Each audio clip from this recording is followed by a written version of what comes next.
Ay, ay. Look, I'm too cool for the rules, baby, get off of me. Never need no push, I do it all for me. Keep a couple real hitters, got them on call for me. Money moving, got it in the market where it ought to be. Too true for the flex, baby, don't cap to me. Drop 50, bring 150 right back to me. Keep a couple real hitters, got them on call for me. Money moving, got it in the market where it ought to be. Look, Papa don't preach, teachers don't teach. Gon' reach, that's facts. I ain't worried about none of that. I'm making that cash stack. Bunch of O's like NASCAR, but it's really more like NASDAQ. Why they thinking that they hot when they really more like Quarter on me like a referee. Hating what they'll never be. Small top with a big bottom, yeah, shorty shaped like a letter D. Let her have it, then I let her be. If you love it, gotta let it grow. Crazy cause you really never know. When I'm hurting, never let it show. I'm a two-tone, two-phone, two-chain, new thing, lane whip, but you a broke. Low class, no cash, certified lame. I'm getting to it like I ought to. Couldn't pick, so I bought two. Understand why your chick came, I'm just trying to figure why she brought you. I'm really reppin' and I'm flexed up, and I ain't gotta tell him I'm next up. Sleep on the they rest up, but I'm up and I'm getting my checks up. Me and the fellas be high as propellers, ain't could tell us we great.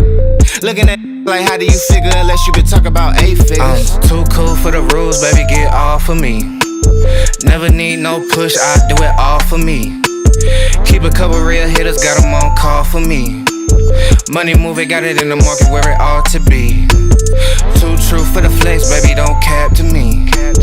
Drop 50, bring 150 right back to me. Keep a couple real hitters, got them on call for me. Money moving, got it in the market where it ought to be. Look how we litty, we turned up the city, we raising the bar height. I been finessing, just look at them stressing, yeah, they been up all night. Sipping this water with somebody's daughter, she take what I taught her and build on it. Came in this game on that today, ain't in a couple years later, we still on it. Be hating on it, be waiting on it like a new season. I bet an acre on it, I put some paper on it like I'm loose leafing. Buying them assets, build me a cash net I could fall in. Look at my last bet, ain't got a tiptoe, I'm all in. Think on a level that can't fail, and I roll me a J with the hate mail. Been doing good on the merch sale, all this bread on me look like a bake sale. Tell her your was really good, I be really good on a jaw jack. Send an email about the bread, I'ma hit you back with the call back. I'm too cool for the rules, baby, get off of me. Never need no push, I do it all for me. Keep a couple real hitters, got them on call for me. Money moving, got it in the market where it ought to be. Too true for the flex, baby, don't cap to me. Drop 50, bring 150 right back to me. Keep a couple real hitters, got them on call for me. Money moving, got it in the market where it ought to be.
on? What's going on? What's going in? Come on in. Come on in. Come on in. Hit the like button.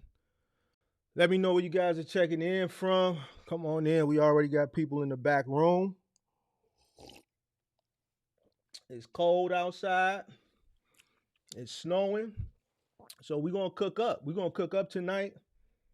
Continuation of some stuff that I've been uncovering that I'm really interested in. I like to behavior and the way people respond to things is very interesting to me. So this is something that I talk about on the channel ever since I came on the channel, and I want to kind of dive into this tonight. So come on in, hit the like button. Let me know what you guys is checking in from. Let's see who we got. Well, somebody was in the back room. Hey, hold on.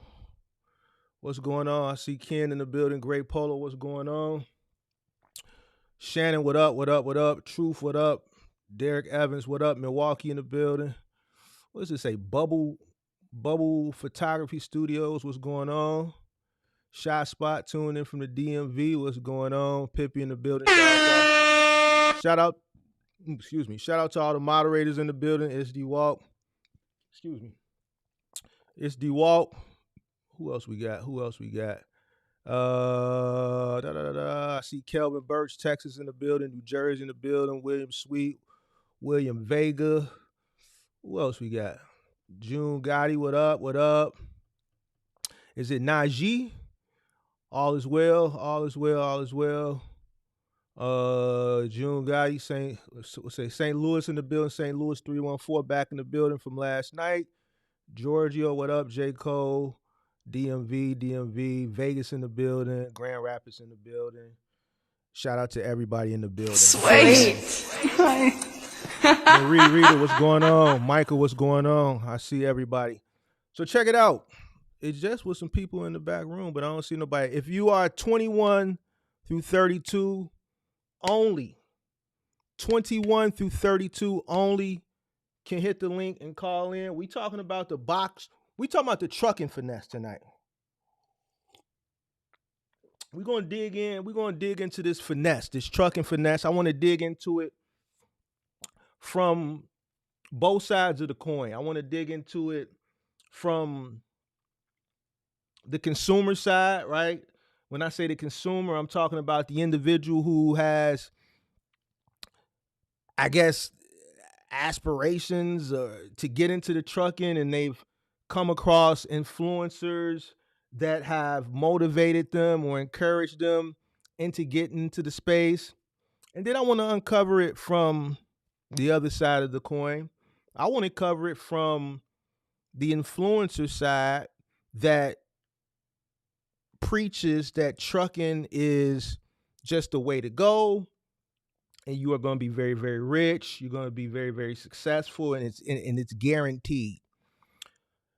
If you watched the live stream last night, if you watched the one from last Friday, some of these call-in shows that I've been doing lately, I've been experimenting with them.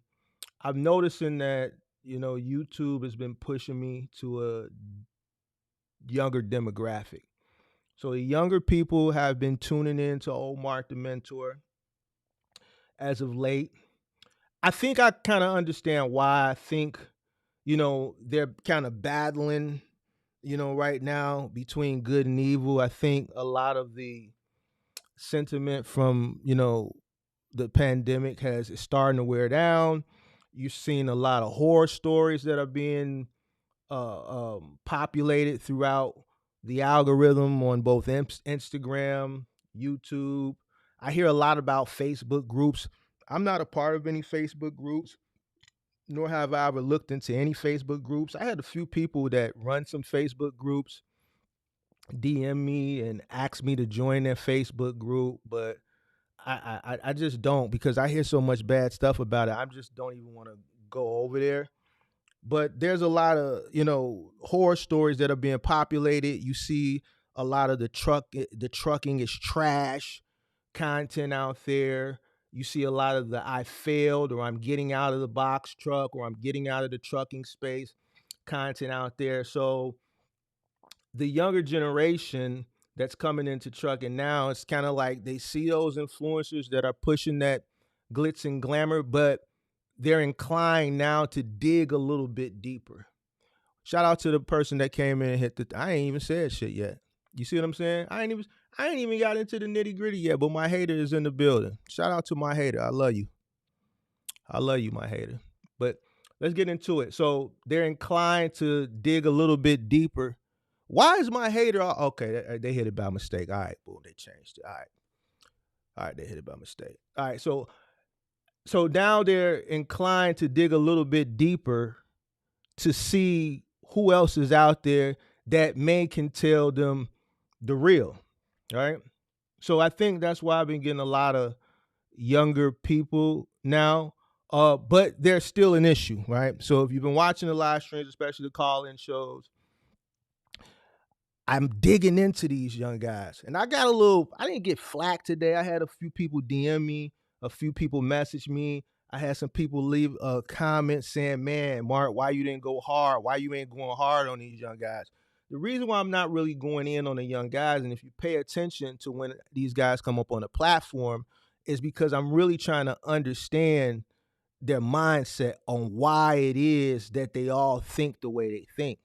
And I've uncovered a few things. But I would like to further, carry the conversation into a further dialogue today. So if you're age 21 through 32, the link is pinned to the top of the chat. Feel free to hit the link. Come up. Let's dialogue. Let's have a conversation, because I'm very intrigued on why you guys think the way you guys think. All right. So let's talk about the finesse. Let's talk about the trucking finesse. All right. You got people that create content, that come online, create content to ultimately sell themselves, right, to an individual or a bunch of individuals, which are consumers, so that they can buy in to whatever it is that they have to offer. A course, a mentorship. Somebody sent me something today, a young lady who was a former stripper slash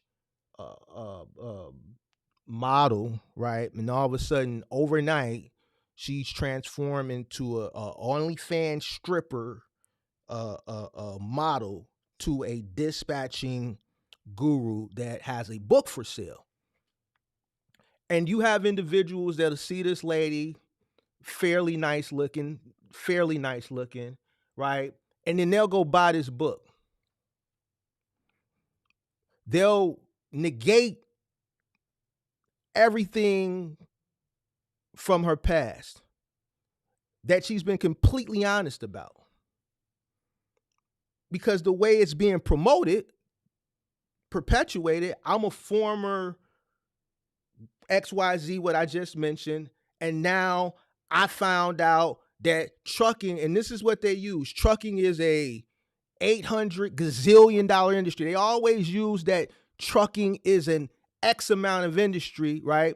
Because what that does is that preys on the individual who's ignorant. And when I say ignorant, don't take offense to it. It's not, ignorant is not bad. It's just a person who doesn't know. And it makes them think like there's plenty of opportunity, which it is.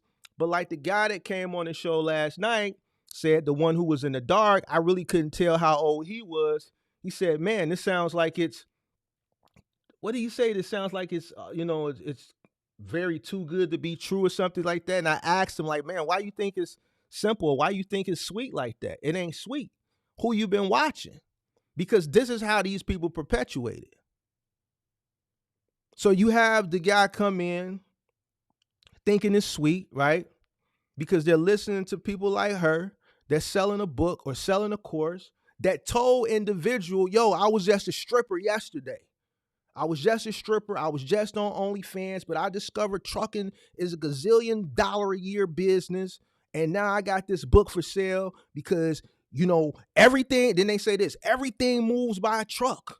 Then they'll go to like their local Target or their local Walmart. This came off a truck. This came off a truck. Everything comes from a truck. You need to get involved in this gazillion, billion, $1 trillion a year industry. And then they go buy the book. They go buy the book, right? And they may find some value in the book. They may not find some value in the book. They may feel like they got duped and say, man, this shit is all on Google, which it is. A person who was in the nightlife yesterday, I don't think is qualified to enter into a different industry the very next day or the very next week or the very next month and be qualified to educate, teach, or sell education to anybody. But yet and still people will buy into that individual because of the way they're perpetuating it, the way they're making it seem like, and because of who that person is. And then they go off, right? Thinking that they can create this successful business because that's how it's been sold to them. They haven't done any research. And then they come into it with a mind frame of, like I've been uncovering with everybody, I'm going to get a truck and I'm going to put a driver in it and I'm going to make passive income.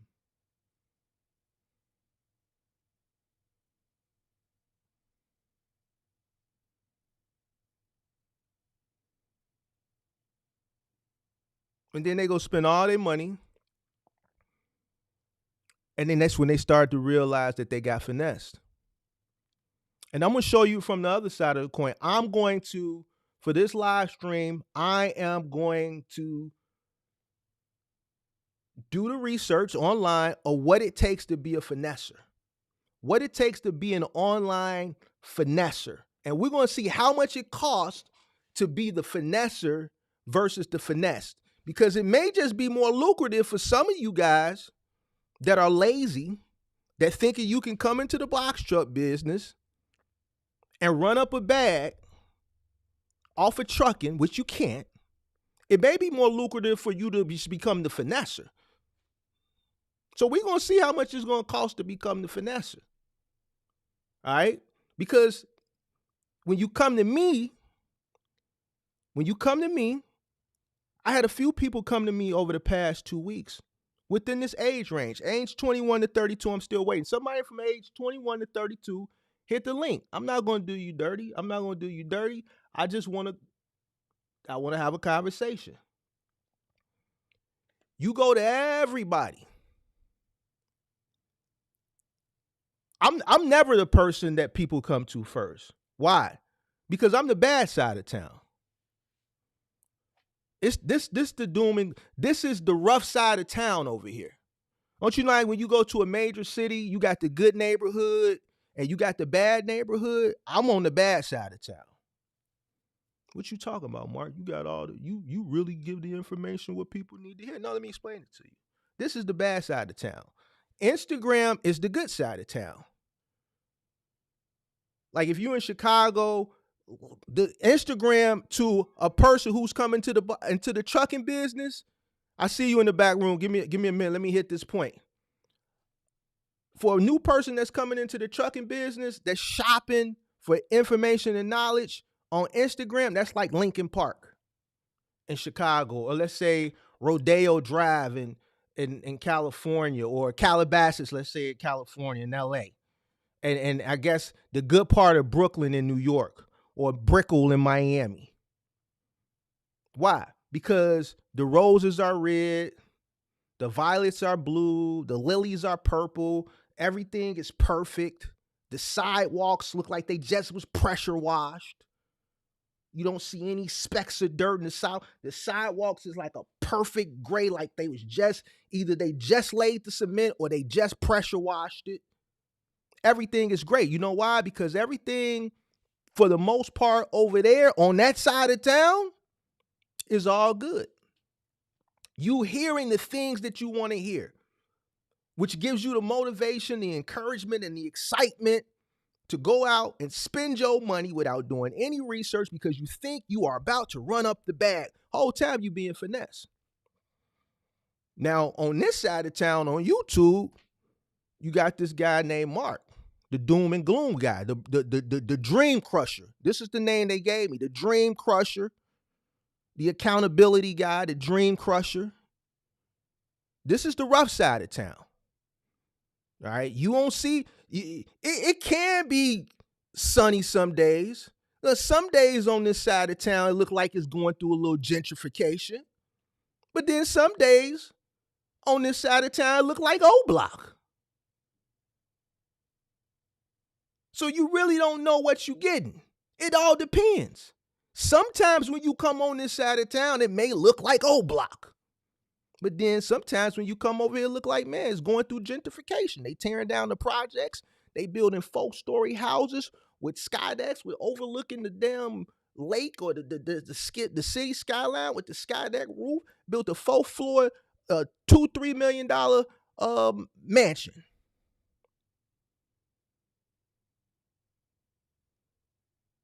So when you come on this side of town, you don't know if you want to invest into this information because one day it's look like I see the BDs and the GDs moving out, and I see white folks moving in. And then some days you like, damn, it look like 4 of them. It look like this 4, the O Block. I see the King Von mural across the street. So you go back over there where it's just all sunny all the time. Well, let me tell you something. Business ain't sunny all the time. That's why when you come on this side of town, it's like that. You don't know what you're going to get. You don't know if you're going to get O Block. You don't know if you're going to get gentrification because that's business. One day you could be up. Tomorrow you could be having the worst day of your life. That's business. There's no finessing on this side of town. It's only the truth. Business is not roses and lilies and violets, and all the women are a perfect Coke bottle shape with fat asses and perky breasts, and if you're a woman, the guys are all muscular, and what do you like them, 6 feet, 6, and 6 figures. It's not perfect in business like that. So you go over there and you get finessed. And I'm not speaking on anybody in specific. I'm just doing, I like to do my analogies. I like to do my analogies so that you can have an understanding. I like to do some parallels, some compares and contrasts, parallel some stuff, so you can identify with what I'm talking about. Me being the smart business guy I am, if I'm interested in knowing something about business and all I hear is good stuff, I'm going to run away. Who we got on the line? This is Jaylen. It's kind of dark right now. I'm in my truck, so I don't know if you probably won't be able to see me. Jaylen, how old are you? I'm 22. Talk to me. Are you a box trucker or a semi trucker? I've been driving semis for about close to a year now, but I joined the company. So you a company driver? Yes, sir. And you say you 22? Mm-hmm. All right, so you an OTR company driver, right? Yeah, they do OTR, but I'm I guess it's more regional. It's regional, so I do like South. Okay. So let me ask you this, Jaylen. You say you're 22. Do you like to work? I think it depends on what I'm doing. You know what I mean? Like I've had like, since I was like 16, I probably had like 10, 12 different jobs. Like, but some of them I like, some of them I don't. I like working at like car shops. I used to work on cars. I like working at car shops. I like working around people my age when I worked at a bowling alley. But then when I worked at like UPS and FedEx, I wasn't a fan of that. Or if I was working at a gas station like QT, I wasn't a fan of it. So I guess it kind of just depends. But what about what you're doing now? You driving OTR, right? So what, you like what you're doing now? To be honest, I think the money is good, but I think for me, because I like to move more. You know, I like being at home, and I like to be able to like have my own type of routine. I feel like when I'm on a truck, I feel a little lazier, and I have more like access to like certain things that I shouldn't be around as much when I was just working at home. So All right, it works. so what's your 10-year plan? See, I haven't even made a 10-year plan, dog. My main thing as of lately was kind of just trying to figure out where I want to go, as far as the trucking, because here you had to work a year and then you wouldn't owe anymore. You're like on a contract. So, and then after my year, I was kind of thinking about quitting and kind of just figuring out what was going to be next for me. So, I mean, it was kind of just taking a risk, but also like I kind of would rather go into something that I don't know, something more realistic. I guess if that's the word, but So something else. so I'll have a what? 10 So do you have a 5-year plan? year. You said no. I haven't had a plan since I was in high school. For real. Even in high school, All right. So nah, so I so haven't had a so plan so since now, high school. so this is what I'm getting to. You 22. You have no plans. What led you to trucking? Why did you get in trucking? Let's start there. To be honest, it was because my brother was doing it. He was actually like a popular influencer on YouTube for a while, but he was driving trucks and then he got me into What it because what's he was what's your showing me brother all this name? nice stuff. What's your brother It's name? Tez, trucking with Tez. You know the dude who got Trucking. pulled over by a police officer, and he got famous on TikTok for that. But Trucking he with deleted his Tez. YouTube like a while ago. Yeah, he deleted it a Oh, while ago. oh, Maybe. he got a wait. Is he light skinned with curly hair? Yeah. Oh, yeah, he deleted. I'm looking at him right now. Yeah. He He he was oh doing what trucking for a while. he deleted the trucking videos. hmm What happened to Tez Truck Talk? Light skin, kind of look like a. Nah, he don't look Yeah, like that's Kevin Gates. my nah, that's my brother doing it. Yeah. Yeah. So you said he did what now? What he do? Got arrested? You You know, said? no. He got like pulled over, and then he ended up getting like, he got TikTok famous because he recorded him getting pulled over and like the situation he had with him. So then he ended up getting like TikTok famous. He made a YouTube, and he started blowing up after that. So, but he got me into trucking because I don't know, like I was working at a restaurant. Like I said, I was working at a bunch of different places, and then I was like, I kind of just want some good money. Like I get paid every week and everything, and it let me here. All right. So now you in trucking. You hit the link. I want to understand why y'all. So you don't have no plan. You just pretty much out here willy nilly in it. You don't know what you want to do with your life. You just out here over the road, just driving, no plan, probably no investments. But do you want like what like? So, so what are you looking to get out of trucking? Let me ask you that, because now I really don't even know what to ask you, because every question I ask you, you don't have an answer for. But this is the I, point. I've answered the questions. I think the main thing that I was kind of, when I was thinking about what I was trying to do, I popped up to your videos. I was talking to my friend about like getting into like cargo trucks and vans, and then I seen your videos on cargo vans, literally just like 20 minutes ago, and you were talking about all these different spots you can find and transferring, items and things like that. So I kind of just logged So in and you just found my channel like 20 minutes ago. literally. I told y'all they pushing me to the young audience. Didn't I just tell y'all that? Like all of a sudden, I've been just getting a flurry of young people. But let me ask you this, since nobody else brave enough to hit the link. Anybody that's 21 through 32, let's dialogue. Hit the link. I'll bring you up on the panel, up to 4 people. Let's dialogue. 21. Why is your generation so lazy? Why do y'all Um, think the world is going to be handed to you without having to go out and grab the bull by the horns and do the actual work? Why do y'all rely so much on influencers? Why do y'all believe influencers? Why do y'all believe that this shit is easy? Now, you're in trucking, so you know this shit ain't easy. Why? Answer But that for your generation. I don't know if I can answer it for everybody. I know for me, I feel like I didn't. I felt like I did. I've been moving around in life in general, just willy nilly. So even like when I was in high school, I wasn't even thinking about my plan. My only thing was just go to college. I didn't even know what I was going to do in college. You know what I mean? Like I put in a major and it was going, and I thought that was going to be it. And then after a while, I was like, nah, I don't want to do that. So it kind of just, I wouldn't say we're lazy. It's just I think it's just some things. It's just we don't enjoy those jobs, or people don't make those jobs seem as enjoyable as I guess the other people that are living their lives on the internet. I guess, but me personally, I can't say I live off of the internet. But even just what I've seen in person, like with my brother, he had his own place. Once he started getting into trucking, 3 years Mm-hmm. later, he had his own place. He started buying. He had like cars.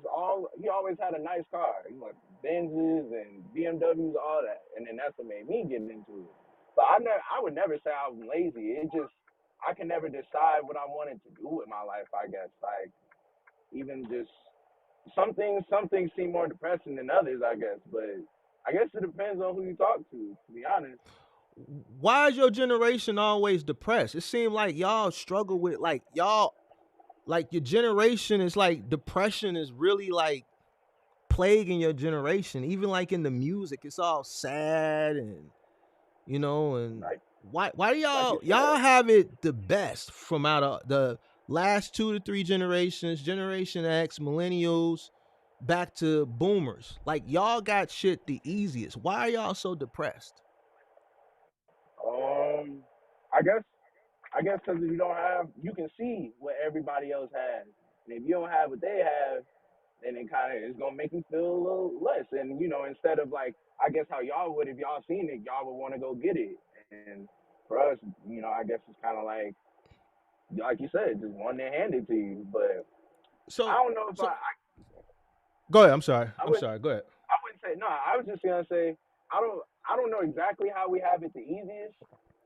If you could explain that to me.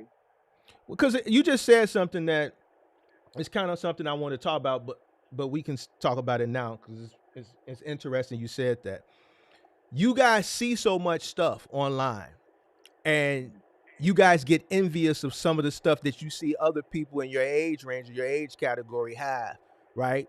And I guess that sends you into a depression. So let me ask you this. When you see influencers, let's say in trucking, and they're talking about how great trucking is on Instagram, and you see them standing next to a Benz, and they may be in a penthouse, and they'll have a bunch of money, and they'll have the cars, and you'll see them with the Dior sneakers, B22, B23, a Dior t-shirt or a Louis Vuitton polo or something like that. Does that send you into a deep depression because now you're envious and you want to acquire that stuff, and then that leads you into wanting to go into trucking? Yeah, kinda. I guess. Like I knew all the jobs that I've done previously were not the jobs for me. I knew that I didn't. I especially I want to make good money and I want to be happy doing what I'm doing. And even in this, I can't say I'm happy really doing what I'm doing. But I think just seeing, like I said, like my brother, he does the same thing. Seeing him have it, it made me think, okay, if he's getting it just off of driving a company truck or just driving and he does some influencer stuff, then like why can't I do the same thing? And I'm not saying I want to be an influencer, but I want nice things too. So that kind of just made me hop on the truck. But You you know? don't sound like you happy doing it. So what do you want? As a 22-year-old young man with no plans, Mhm. what do you want? Right now, I want to say pretty much all I want now is to just start. I want to live on my own and kind of just be in my own mind and just have nice things. Like I don't really need too much. I guess like I like having nice things. I want a nice car, faster car. I guess I like making music. I wanted to keep making music, and I don't know if I'm gonna be famous doing it, but starting another business and doing something like that always been in my mind. I guess something like So that. so so with everything that you want, what do you think what do you think is going to take to acquire that nice home that you talked about, the nice car, your music equipment, things of that nature, that lifestyle that you want, that you see your peers have on Instagram or on YouTube or on TikTok? What do you think is going to take for you to be able to require or acquire, I should say, acquire those things? Mm, I know, I know that it comes with time.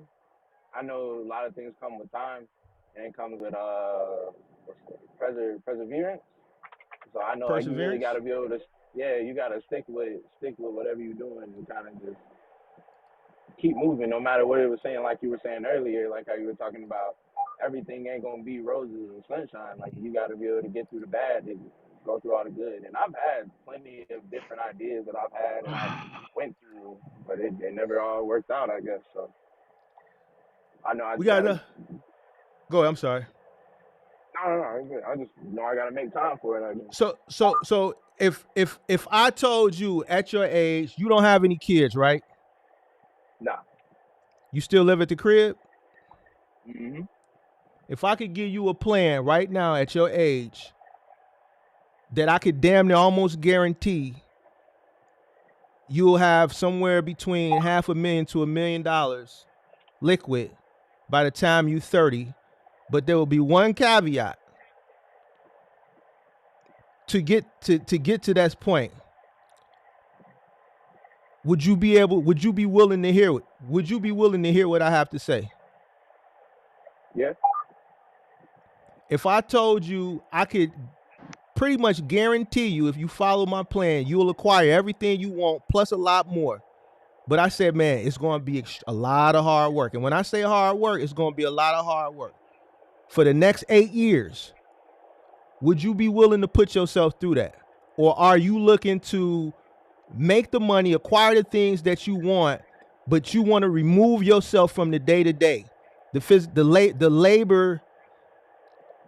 the labor of getting that stuff? Do you want to acquire these things with removing yourself from the day to day, or would you be interested in really, really working hard to acquire everything that you want plus more if I gave you a blueprint? I mean, I would love to get that. I guess I'm trying to figure out what was the second part you said. It's only But it's I only guess one. It's either yes or no. You either gonna do the yeah, really, really hard work, or nah, you know what, Mark? I rather get a business and put some drivers in the truck so I can just go play video games and smoke weed. It's either one or the other. You want to acquire things. So either you want to either say, man, Mark, yeah, I want to hear what you got to say. I'm gonna work. Whatever you tell me, if it requires blood, sweat, tears for 16 hours out the day for the next 8 years, but you saying if I do this by 30, I'm gonna be straight. Or nah, Mark, I wasn't really looking to put the work in. I would rather just, invest my money into having people work for me. I'm not really interested in doing labor work. It's either one or the other. Or the third option, I guess, is say be a bum. yeah, I'm willing to listen. No, you didn't answer the question. Which one? I It definitely ain't. will. It, it ain't. It ain't. It ain't. It ain't. It ain't choose. It's are you willing to do it? It ain't about well, I'll listen. I want to You know if said you're I'm willing to willing put to the listen, work in. and I'm willing to put the work in. It's just when you said separate, like take myself away from it, then I'm like, okay, like if I can work hard and then be able to, you know, step away from it and still let it make me money, then I'm willing to do that. But of course, I'm willing. I want to listen and I want to hear And, and the plan. in order to get to that point, it's going to take years of grind. That don't happen overnight. I hear you. But I'm gonna give you the blueprint in a second. What's going on, brother? We can't hear you.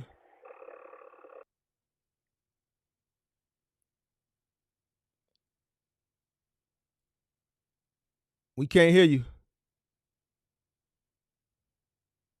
No, Jay, I could hear you, Jay. You muted yourself, but I need truth eyes. You gotta cut your mic on.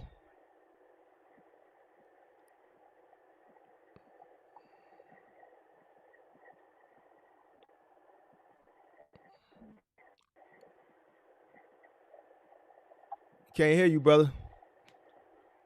So look, I'm gonna tell you, Jay, why he getting his mic together. You 22, right? You ain't got no kids. You still live at the crib, right? Yep. How long you be on the road for? 30 days at a time, 60 days? It depends on the holidays, but I like to stay out at least a month. All right, so you stay out a month. Stay out a month or two. All right, boom. So you said you want to get an apartment. What are you working towards now? What are your goals now? What are you working towards now?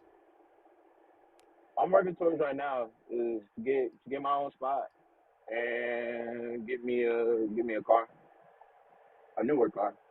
All right. What if I told you don't get your own spot? What if I told you delay that? Just continue to stay at the crib. How would you feel about that?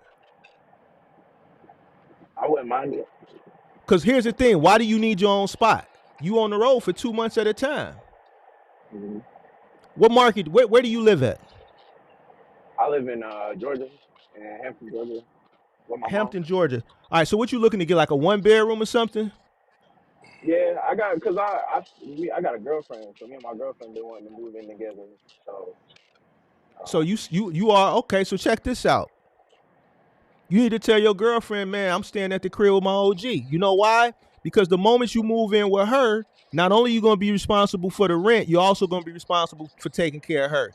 Because I'm pretty sure she's in your age category. So just like you watch influencers, she's watching the influencers that's telling her you got to PPP, provide, protect, and all this stuff, because they don't understand that in today's times, it takes damn near 2 incomes. It takes about 2 incomes to be able to come into that household for y'all to be able to sustain.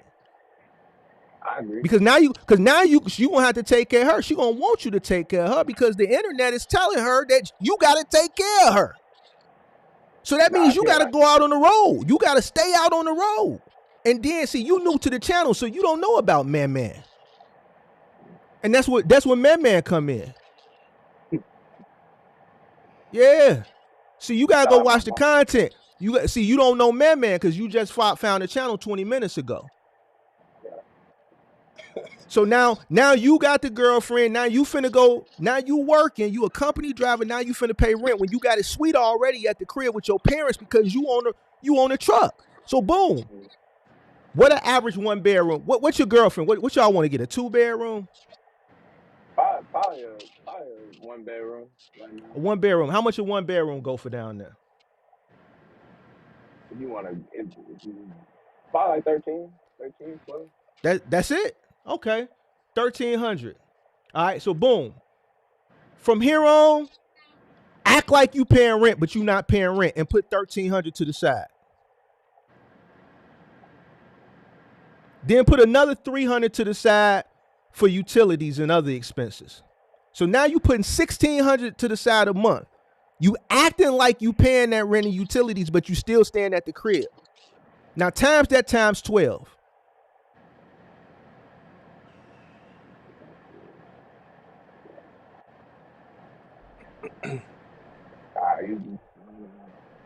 Well, you driving right now, right? You driving, right? So don't worry about it. I got you. That's $19,200 right there. So let's say 20,000. Damn. Hey.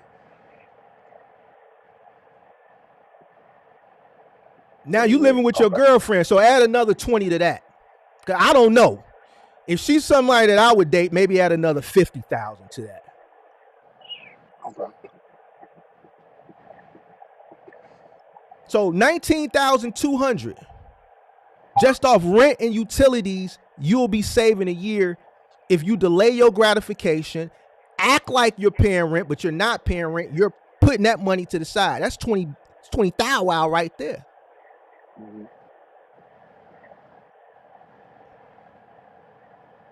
How you gonna be able to acquire all this stuff that you want and you finna move in with your girlfriend at 22?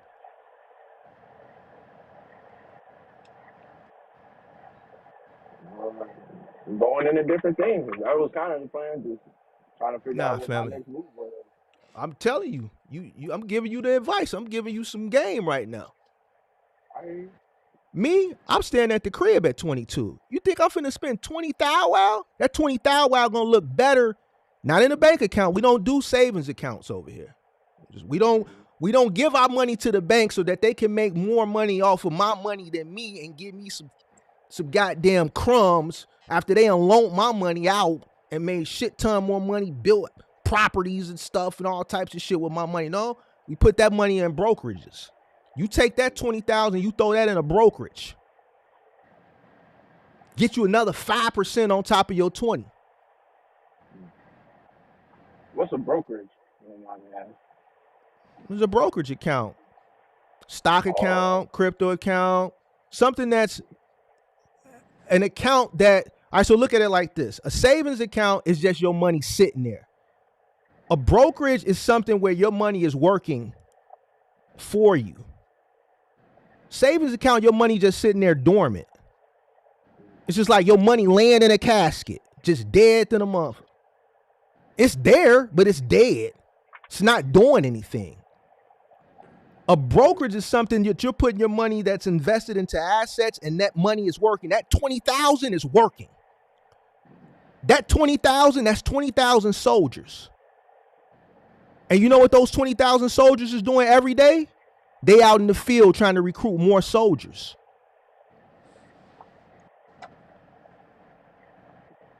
That 20,000 putting it in a savings account is just like laying it, just find you a casket and put 20,000 in a casket and close the lid. It's there when you go back and you open the lid, it's going to be there. But that's all that's going to be there is 20,000.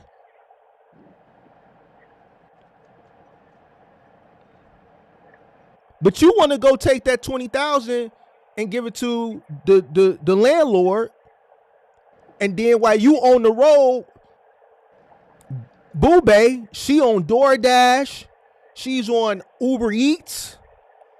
She calling you on Friday when you at the truck stop, all uncomfortable and stuff. Say, hey, babe, what you doing? Nothing, just on my reset. Yeah, so me and Keisha, we finna step out tonight. Can you Zelle me 200? It's Keisha's birthday. We want to get a section. Man, I ain't well, So what, you ain't finna send it to me? Don't play with what's your name? Don't play with me, Jay. Yeah. And you know what you gonna end up doing? You gonna end up sending it. You know why? Because you in Georgia, you at a truck stop somewhere outside of Wisconsin, and you know man creeping. Yeah.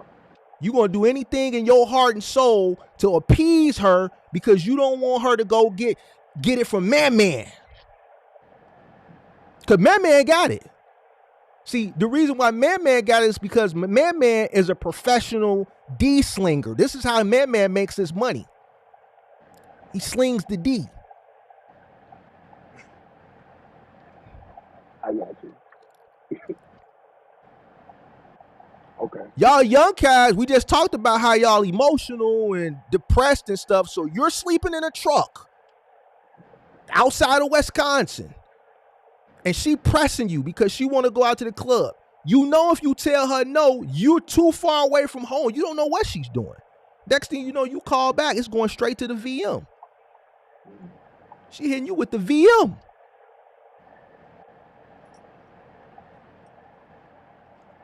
Now, I happen to slide down to Atlanta.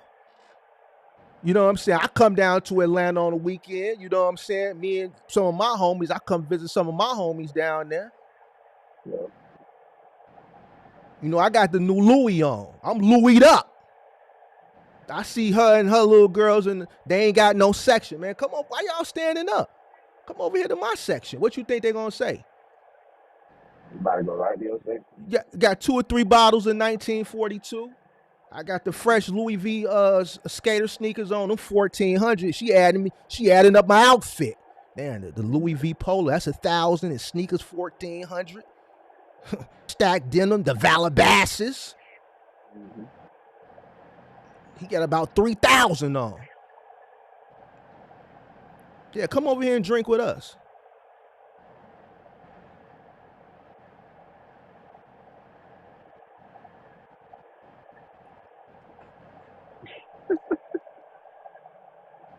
got you. I got you.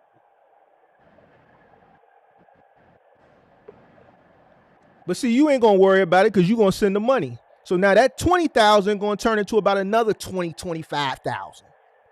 Mm. But now all that money could be in your brokerage account.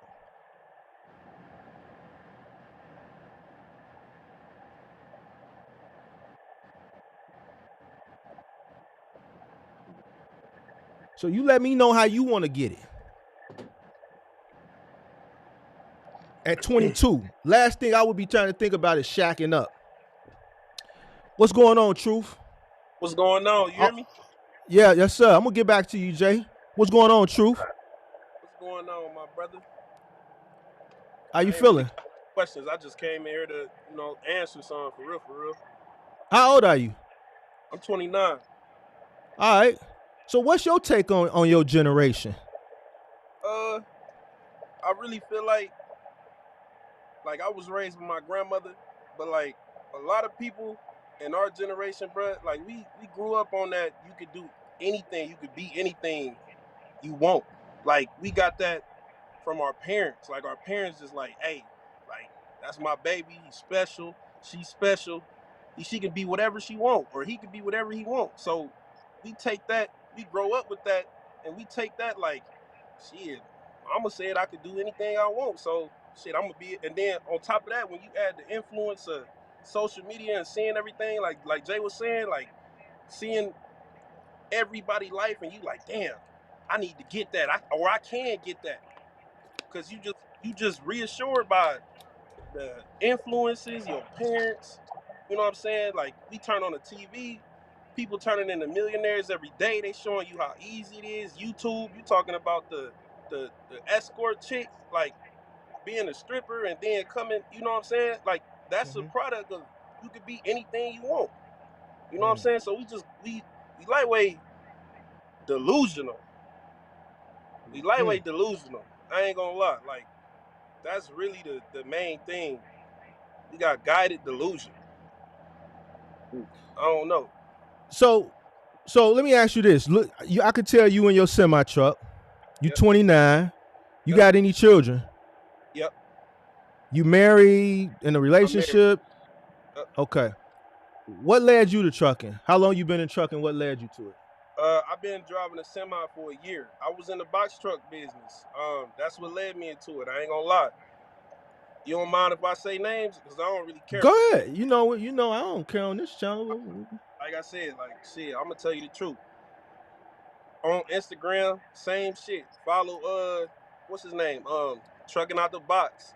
Looking at the Instagram, seeing everything, realize like seeing the whole thing. You wasn't on YouTube yet. I don't think you Right. was on. No, you wasn't on YouTube yet. So Okay. it's peak pandemic. Not gonna lie, PPP, everything coming in. Boom. I'm trying to make an investment. You know what I'm saying? Mm-hmm. I'm trying to flip. I'm trying to, boom. You know what I'm saying? What can I do to turn this 20 into something else? I see dude, same thing, flashing, flexing, vacation. You could be same thing you said. You could be a millionaire, boom, boom, one truck, two trucks, rent, go rent. Pay 200-300 for the damn number. You know what I'm saying? So I'm like, it can't be this easy. But I'm just like, I got the bread, and like you Mm-hmm. said, I got shorty, like, you know what I'm saying? Like, hey, like we kind of need to do something. You know what I'm saying? So I'm seeing people blow their bread and all this other stuff, and I'm like, man, let me at least invest it. So I follow dude, bro. Like I follow dude almost to the T, and then Mm-hmm. I get to realize, and I'm like, man, this shit ain't working, bro. Dude, like, what he capping to me, like this rental, this can't be it. I call Enterprise. First I go budget, call Enterprise, set up a truck. They call me, boom. I'm thinking I got the deal. You know what I'm saying? 700-800, or yeah, 800 a month, but they got a cap on my miles, and I gotta go over the road, so it ended Mm-hmm. up being 1,500 a week. Like I'm like, this can't be what he was talking about. I fall on my head. Luckily, like I found something towards the end, and I had my original career like going already, so I was able to save myself. Plus, I backed out. You know, when I seen like, hey, I'm down to my last like 7. I can't like, I see that this ain't 700 moving. or 7,000? 7,000. I'm down to my last 7. I'm like, no, like this can't be the way. I done already lost. You know what I'm saying? I done already lost 7, almost 10, ran up 20, and only kept 3. So I'm like, you know what I'm saying? I'm like, this ain't. Is this right? Like, you know what I'm saying? Is this right? But Mm-hmm. yeah, luckily I got out, and I get out, go get my CDL, and I've been trying to run it up, like you just said. Come back with 20. So that's where I'm at now. So basically, you you followed the guidance of an influencer, Yep. and Goofy. Yep. I'm assuming what the information that you receive from said influencer, like, was just the Was not information just not good? it wasn't it just wasn't it. It was cap, bruh. It was straight cap. Like, you know what I'm saying? Look, like when I looking at your videos this past year, bruh, like I can't believe how stupid I was to even like to even listen to dude. Like nothing he made makes sense. And then you like, man, like he only been doing it a year, 2 years, like, or not you. I'm just saying, like when somebody just pop up with some info, bro, you just can't be, you know what I'm saying? You can't just be blindly following it. So Right. that's really what it was. I'm just like, bro, like I paid 250 or was it 300? I don't even know. I paid 300 for a number. Like that's and the dude ain't even hit that, you know, the rental truck number, the plug on the rental trucks to get me a good rate. Dude ain't even answer the phone, bro. So Dude did you ain't get even your answer money the back? phone. Man, I'm trying to catch dude on some real. I ain't even. I'm trying to catch, bro. You and a You already few other know I ain't people, get from the what I money hear. back, bro. You know what he You and bought? a few other people. Yeah, Yeah, man. I'm trying to catch dude. But let me ask you this though. Where you from? Cleveland. You from the Midwest. Yeah, So yeah, let me ask you this. yeah. How you fall for something like that, bro? I don't know, bro. I don't know. Like it was the bread, bro. Like when that bread came in, I never seen 20. I'ma just keep it real. I ain't never seen 20, never seen 10. You know what I'm saying? Like Right. that 20 hit the account, bro. I'm like, yo, how can I flip this? Like, I looked at it all like, bro, how can I flip it? Like, what can I do with it? I'm not trying to. Everybody got 20. Everybody got 20 around me. Gone. Like a month later, gone. I'm still holding on to my 20, still going to work, still listening to videos, still doing my research, still doing everything it is. But I'm just like, damn, like, you know what it was? I really got impatient, bro, because I felt like I was gonna blow it, and I ain't had that. What you say? The what I say the delayed gratification, bro. I Uh-huh. didn't like. I was scared, bro. Like I was scared I was gonna blow it, bro. So I was trying to hurry up on some real. I was trying to hurry up and make a move. So do you think, by you being young, being part of that generation, and then seeing Buddy, and I guess, like you said, I wasn't on YouTube at that time, and you ain't the first person that the story you saying. I've heard a few other people mention him and say the same thing. You know what I'm saying? Buddy came on my channel last year talking crazy to me. I was You know what hot. I'm I saying? was there. So I was hot. so I, I'm feeling like how you feeling. You know what I'm Yeah. saying? If I run into the, you know what I'm saying? But you know what? I guess you answered it. You had the money. You never seen money like that before, so you didn't want to mess it up. And I've talked about this before. So I guess you spent it without thinking. And I guess Yeah. then, like you said, when you start watching my videos and I started putting things into perspective, like I used to talk a lot about experience. And, one thing that I could say, none of these people lied about their journey. They were telling you, look, the videos are there. Just got my rental, just got my first box truck. So when I ask people, why would you invest money in a person who just started 2-3 months before you? What type of value and information did you think you were going to get from them in this space, let alone business? They're new business owners just like you. They don't have the experience. And you know what it is, Mark? Man, this sound like some just straight, just corn shit. But he, bruh, no cap, bruh. He just looked like it's a young nigga, bruh. I'm a young nigga, so I'm like, bruh, it looked like that look like me. You know what I'm saying? Like on some real shit. I see myself in like the nigga, like I hear just you. being a young nigga. You know what I'm I hear saying? you. Like you like our OG. You know what I'm Right. saying? So, but it just make more sense. Like, why didn't I get the game from my OG when I think about it? Like you said, from the Midwest too.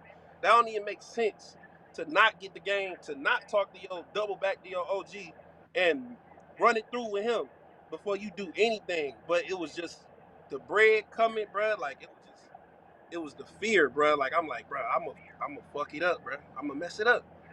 I'm gonna mess it up, bro. And I ended up kind of messing it up anyway, but it was just like, you know what I'm saying? Like I just moving stupid, bro. Like I know I'm goofy for that. So I you know I'm goofy. fell victim to the influence too, basically. Yeah, absolutely, absolutely, absolutely. So let me ask you this: so I, is it safe to say you didn't succeed in box trucking, right? Yeah. Which led you to go get your CDL, and now I'm Yep. assuming you're a company driver. Yep. Been here for a year and 3 months. Yep. So you're 29. I want to ask you the same question that I asked Jay. Mhm. What's your 10-year plan? My 10-year plan. Well, I want to really have a start small. Like so, when I do want to come back, I do want to start with a cargo van. I'm almost at 20 from just driving for a year, saving everything. I want to have a couple of vans, work my way up to a box truck, get back in a maybe three to four vans, three to four box trucks, maybe a semi or two, and after that, do some other stuff. Obviously, the cliche real estate, um, stocks, mechanic shop. I'm trying to do a whole bunch of stuff, and then I want my own production company at the end of all that, because that's what my career is in. What my So other career. so you managed to save up 20,000. You said you got 20,000 saved up. Let me ask you Yeah. this, because you said you're married, right? Yep. You got a wife, and you said 2 children. Yep. So let me ask you this: hmm how were you able, and how did you manage to save up 20,000?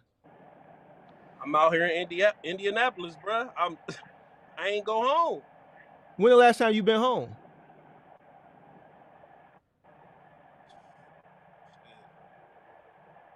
Month, maybe month, 2 weeks. I don't shit. So about 6 weeks you ain't been home. Yeah, When do bro. you plan on going home? I don't. I ain't gonna lie. I don't. Hold on. I gotta give you something for that.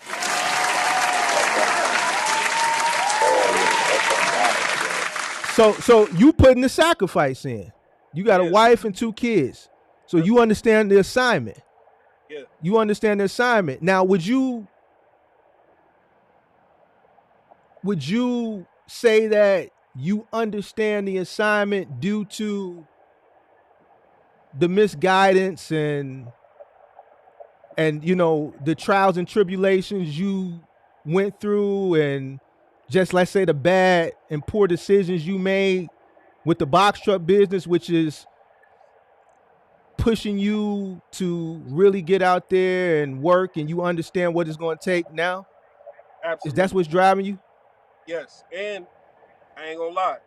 You beating into our heads, bro. Like this shit ain't no joke, bro. It ain't a joke. Like this is it ain't a joke, bro. Like you really beat that. Like I'm listening to you every day. I'm like, bro, this shit really ain't no joke. Like he ain't like I don't care about people talking about the tone or nothing. People, you know what I'm saying? That's the Midwest. Like I hear you straight. I hear Mm. you like we on the porch. Like you talking to me like ain't no you know what I'm saying? Like ain't no crazy talking. I'm hearing you. Right. So that it's a mixture, bro. The failure for sure. Like once you fall on your head, bro, like then you got somebody telling you why you you fell on your head. That be the thing, bro. People don't really be telling our generation why we fell on our head. When you come in, you be like, bro, you fell on your head. Now I'm coming. You know what I'm saying? Trying to listen to you. Like, bro, you fell on your head because of this, and you should have seen it coming. You should have seen you was gonna fall on your head, and that's why, bro. Like I ain't like I said, bro. I ain't home, bro. Like what? Like that. Man, I'm proud of you, dog. I'm Oh proud yeah. of you, dog. Thank I'm you. proud of you. I'm proud of you. If Thank ain't nobody told you that, I'm proud of you because I asked you those questions not knowing what you was gonna say, but I know you answered them truthfully. So the main thing I wanted to see how you answered was, man, when do you plan on going home? And you didn't have an answer. So you get it. And it's unfortunate, but really again, it's not, because this is what's required. Actually, yeah, absolutely. So for you to save up $20,000 with a wife and 2 kids, and I'm talking to people who ain't got none of that, No excuse. there's no excuse out here in these streets. There's no excuse out here. This is what it takes. If you made mistakes prior, you got to learn from the mistakes. You got to keep pushing. You got to turn that shit around. Ain't no easy. All that shit that they was selling you, that they still sell you, that shit ain't over with. Man, people send me shit every day. Man. Every day people send me new influencers popping up, strippers that's dispatching now, all type of shit. And they still selling you this dream using these stupid ass, big ass numbers, trying to persuade you to come into this shit like this shit is sweet, and it's not. He ain't lying, man. He ain't lying. So man, I'm proud of you, man, because you doing what you need to do. You making the sacrifices that a lot of people are not making. So you're an example of what it takes. And you got stuff, a wife and 2 kids, man. I know. I can't say I know because I'm not married and I don't have any kids. But I think I kind of understand how sometimes you may be yearning to go home. You may be missing your family, but you got to do what you got to do. Is your wife, does she work or do you take care of the family? I take care of the family. Stay at home. Take care of the kids. I'm out here. Man, dog. I'm hoping it's people in the chat listening. I hope when this replays, if people hear this, because you a testament of what I've been talking about, that sacrifice. Man, I'm glad that, you tapped into the channel, man. I'm sorry that whatever you went through with the box truck, that pandemic shit, man, that just messed a lot of people up, bro. Especially our people, man. We just have to be more mindful when we come into business, man. Business, and I'm not saying this about you, but, business, one, ain't cut out for everybody, and 2, business ain't sweet. I think a lot of people in your generation that come in, they just think it's like a whoop, bam, thank you, ma'am, because that's how it's being perpetuated to them, but it's not. And not only is it not that easy, anything you get into is competitive. You competing against a person like me.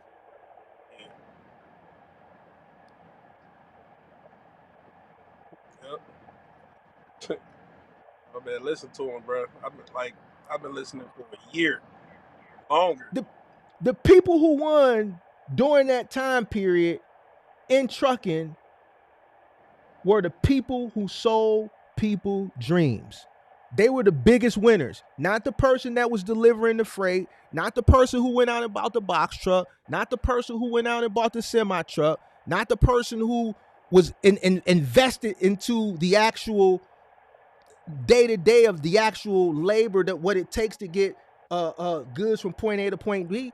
It was the individuals that were selling the dreams. They made the most money off their $10,000 and $5,000 and $20,000 mentorships and courses and all this shit. Thank God. They the ones who really won.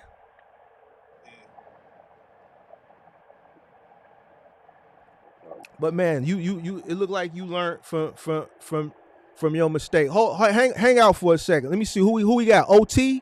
Is this the OT from last night? You on mute. OT, you on mute. OT, you on mute? I guess he don't know he on. Hey Jay, you still there? Yeah, I'm here. So what you think about the conversation based on what I told you and then based on what you just heard from him? As far as what you was talking about, like your apartment and all this stuff, you still thinking about that or what's going on? Based on what Truth said, I know I can wait. I know I can take my time and keep building up. You know what I mean? We damn near, we both in good places right now. I'm trying to see how far I can get it and try to, get into something else too. So I think, you gotta work. You gotta stay on that road.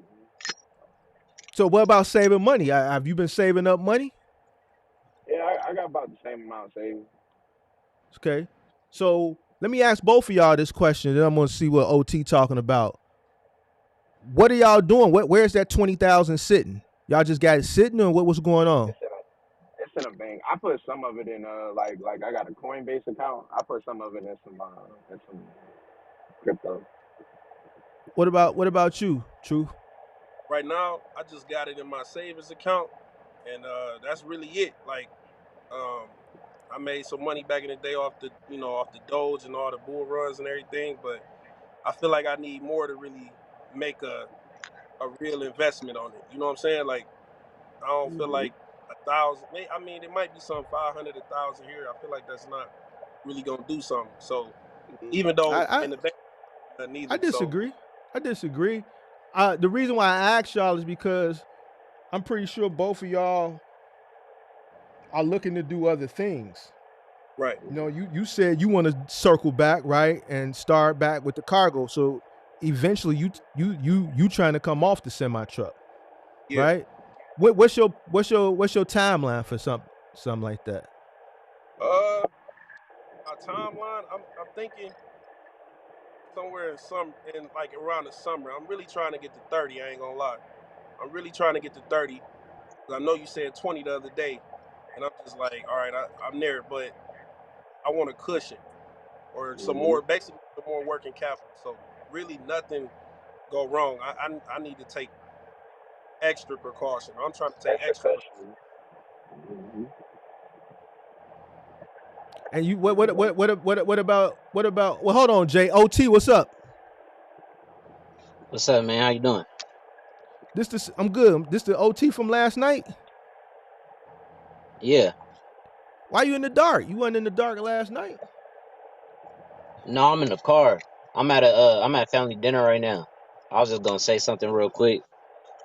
You mad at me from last night? You know, a lot of people saying I should have No, went I hard didn't. on you, man. I've been getting ripped from my audience saying, man, I should have. They saying I should have went in on you. I didn't though. But what you got to say? Yeah, no, I ain't even mad. You know, I look at that as constructive criticism. Like in the moment, I was probably like a little tense, just trying to grasp the moment.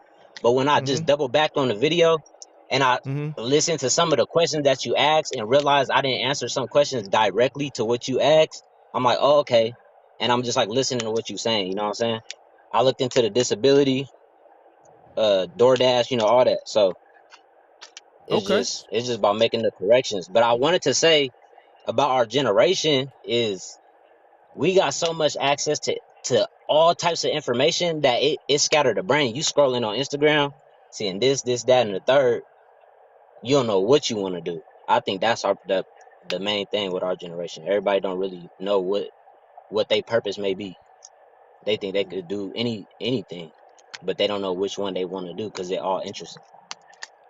Well, why y'all think trucking so easy? Because everybody, it seems like that I talk to that's in this age range of 21 to 32, y'all think it's easy. Why do y'all think coming in is so easy? What like just to me, I guess it's hard for me to grasp because I've been doing it for so long. You see what I'm saying? I don't see anything easy about it at all. Go ahead. Let me say that. Yeah, I don't. Hold Oh, go ahead. on, OT. Let Truth. So in response to Yeah. that question, what you said earlier is why we be thinking it's so easy. Like you just said you seen a escort or somebody seen an escort or a stripper or whatever turn into a trucking guru or whatever and just broadcast that she making thousands and basically a better situation. And Right. you see that on the gram, you scrolling, you like, damn, I just seen her shaking ass. Yes, like, or you know what I'm saying? A week ago, a month ago, if she can do it, bro, like I know I'm smarter than that person, or I know I'm better, or I know I can do it if that person can do it. And that's what it be. It be the Right. facade, bro. Like it just be the like it just be the niggas be capping, bro, and then you fall for it like nah, and then that's what be happening, bro. That's really my opinion. I believe that's what be going on, bro. Be falling for the What you okey was doke. what you was finna say, OT?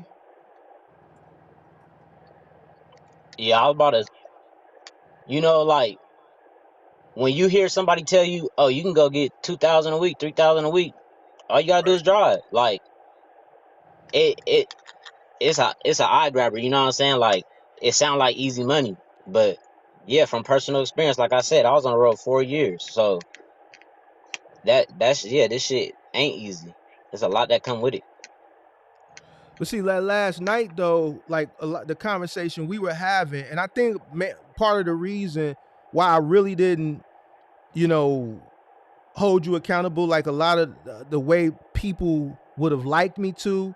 I mean, even to today, the comments, the DMs, between you and the Honduran young man that was there earlier, they really wanted me to go in on you, but I saw what they were saying. Jet, you saw it. So Jet, but in the conversation that we were having, I felt like you needed guidance from somebody. I didn't see that as a moment to, give you a teaching moment with humor. I didn't want to make it humorous, to engage the audience and give you the lesson that you needed at the time. I wanted to take it more serious because just listening to you, I could tell that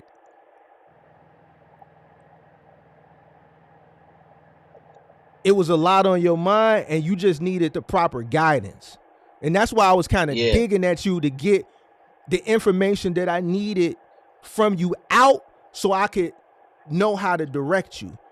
And I yeah, knew early on it was time management because you kept talking about, building this and talking to these people. And I'm like, bro, what are you doing with the rest of your day? So when we broke it yeah, down to what you doing in your day, and I'm seeing that you still got half of the day left, and you telling me, the way you structuring the conversation, like, man, you doing this, that, and the third, but me being in this industry, and I don't get mad, I'm like, man, that really ain't shit. Like, you still got 12 hours to yeah, go. That's not acceptable. yeah. So this is the thing too. We talk about delayed gratification. I need to work on my what's that? I call it delayed broadcast of gratitude. I just earned the distribution list with Ulta. You know what I'm saying? I Mm-hmm. didn't need to express that in that moment. Uh, Prior to that, when I was dispatching his 5 trucks, that took up all my day. I'd be up at 6 o'clock on the board, and I'm booking trucks all the way until 5 o'clock, 6 o'clock. So that was my miscommunication because my miscommunication and broadcasting some shit that just happened. You know what I'm saying?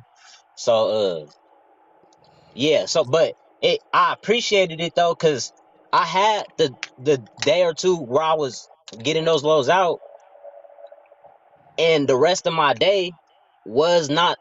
It was just kind of like, damn, what should I do? What should I do? So that's why I appreciated the conversation we had because now off rip, I know what I could do. So you gonna go sign up for some stuff, and you gonna get to this money, dog, and fill out your day a little bit more than cooking. Yeah, for sure, for sure. I Yeah, because mean, it's a I lot of would have time in came the up day, with it. bro. I would have, yeah. You said what?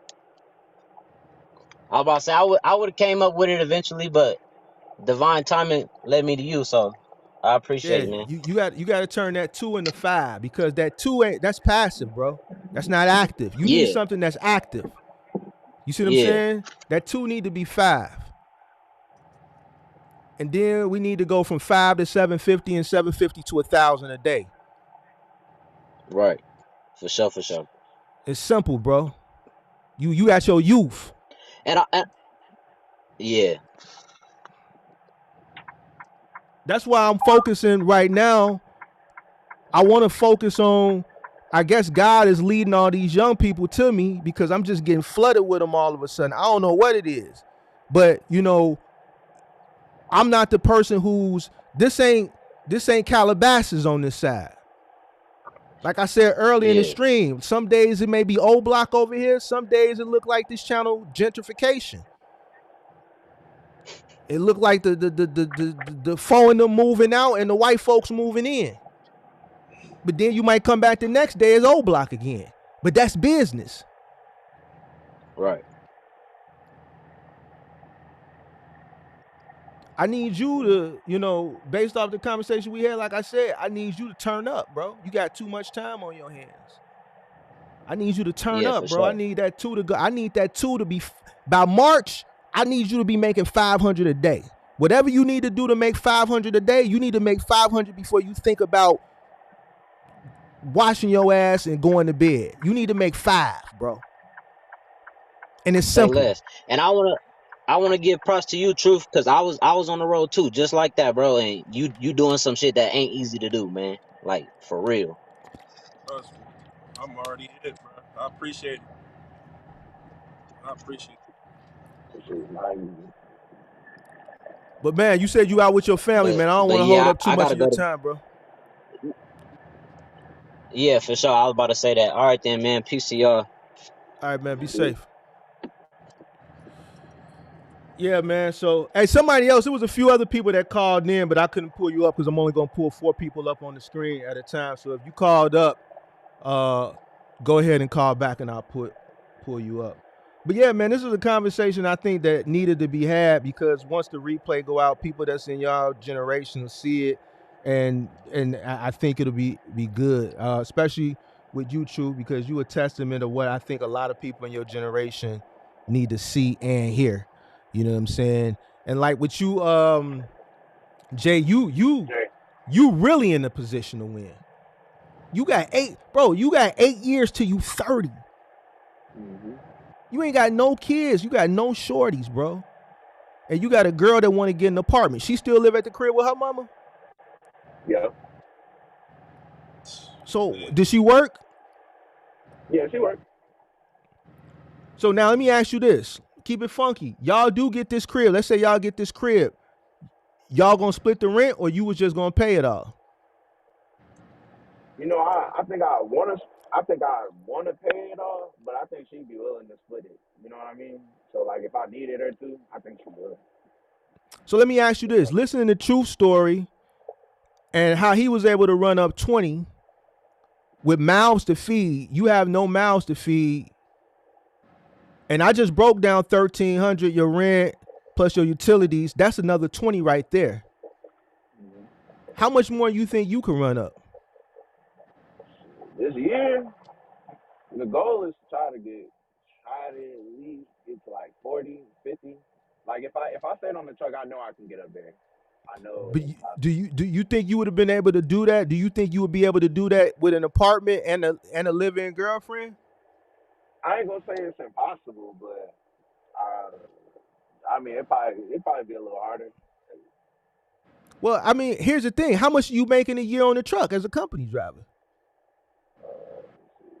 About 70 a year. But it's only my So, first year though, so so you I think just you'll started. be able to save 50 out of 70? I don't think so, With bro. no. So I was gonna save another 20. I have 20 now. So if I can save Right. another 20 to 30, and when I started driving trucks, I started driving in. I guess I started making like the real truck money in like May. So out of May to now, like I probably made at least like I saved at least like 15. So about 7 months, 7.5 months, you save 15. Mm-hmm. 8 months. Yeah, 7 months. 7 months. You save 15 grand. Mm-hmm. That's not bad. That's not bad. Now, I'm not telling you what to do. You know, don't tell your girlfriend about this channel. You know what I'm saying? She gonna hate me. You see what I'm saying? But you know, I think you got, you know, 22 is a great age to start now with the right guidance, the right information. You start now, by 30, man, you be gone. Mm-hmm. But you got to make the right decisions. You got to make the right moves. You can't let temptation get a hold of you. You know, it's going to be plenty of time to do all that shit that you said you wanted to do. You know what I'm saying? But the ball is in your court. It's always in your court. Decisions is up to you. You just got to make the right choices. If I were you, you know what I would do? I would run my bag up another year as a company driver. I would try to duplicate what you already done with a little more. So I would try to save up another 20 to 30,000 so I could be sitting on 50, right? Then after that, I'm gonna take that 50. Now I'm gonna try my hands at maybe investing into something that doesn't require me that much time and that I have to be there while I'm still out on the road. Mm-hmm. I think you need to duplicate what you're doing now for 4 more years. That'll put you at 26. In another 3 years, depending on where the market at, you should go buy your first property. You still on the road. You got some other little things working for you, some other little lanes where you got your money working for you that you bringing in passive income. Mm-hmm. You bought your first piece of property. Now you at 26.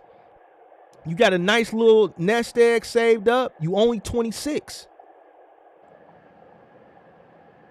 Now you $100,000 a year trucker. Then you can reassess where we're at in the market and then decide what you want to do from there. You might want to stay and continue to run it up. And while you're staying there running it up, you're investing into more things that are bringing you passive income while you out on the road. So now when you out on the road, you don't have to be out 3 months. You might just go out for a month at a time. You might say, I'm going to come back home and be a local driver. Why? You sitting on $250,000. Mm-hmm. Plus you got assets working for you. And then you got that 250 that's working for you as well also. Yep. Okay. Yeah, I just gotta figure out what I want to invest my money into. Like, what would that be? That thing that I would put my money into while I'm still on the road. You know what I mean? Man, I would put my money in a brokerage. You don't even necessarily got to put it into any particular assets. You could put it just in like USDC, something that's going to get you at least 5%.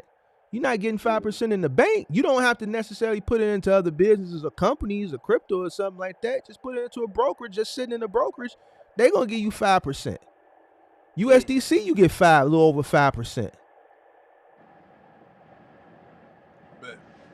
So what's so 5% is better than 0.0061%, because that's what you get an average in the bank right now, less than 1%. You get about 0.0061. Last time I checked. But now that 20 that you got sitting in Wells Fargo or Fifth Third or Bank of America or Chase, they working that 20. They done gave that 20 to somebody else and charged them 7%. Your 20, they charge somebody else 7% for your 20, and they're giving you 0.061. The biggest scam invented. So it just goes back to just, information, knowledge, knowing how to move, making the right decisions. making the right investments, making the right plays. Because that 20 that you got right now is just laying there in the casket. You could have that somewhere right now. While we sitting here having this conversation, that money should be working for you. All my money is working. All my money is working. Always. I got you. So, you at a young age, you just need the right guidance, and you need to make the right decisions. And you haven't made any poor decisions that I know of yet that could affect or really affect you going forward financially, like children and like, child support and just, stuff like that, bro. Yeah. Nah, I'm good. Just saving. Yeah, so. But man, I appreciate y'all kind of giving me a little insight on, what, how y'all generation perceives influencers and why y'all think stuff is so easy and why y'all buy into a lot of the BS. Now, let me ask y'all this: what's the big thing about Navy Federal? That's where my money's at right now. Like, why do y'all I never heard. Listen, and it may be weird to you. I never heard of Navy Federal until the pandemic. That's when the scammers was getting it. That they was hitting the licks on it. So what's good? So you say your money in Navy Federal, right? Oh yeah. So why'd you put your money in Navy Federal? The credit limit. It was all about the credit. It's like people calling it the house of high limits. I do some research on it, and for me, it's working. I done got like 3 credit limit increases. You know what I'm saying? I'm at like what I'm at 14 or 1500 off a secure card. Like paying I think I'm good with money. So like getting a credit card, paying my stuff on time, like I felt like it was easy and it worked for me. But for everybody else, I know a lot of people that was just hitting licks on it because they was just giving the cash, not checking nothing. You know what I'm saying? If you Google it, you'll see all the hacks. Oh yeah, put the check in 2 a.m., 3 a.m. They ain't gonna check it, the money back. It's a whole play with Navy.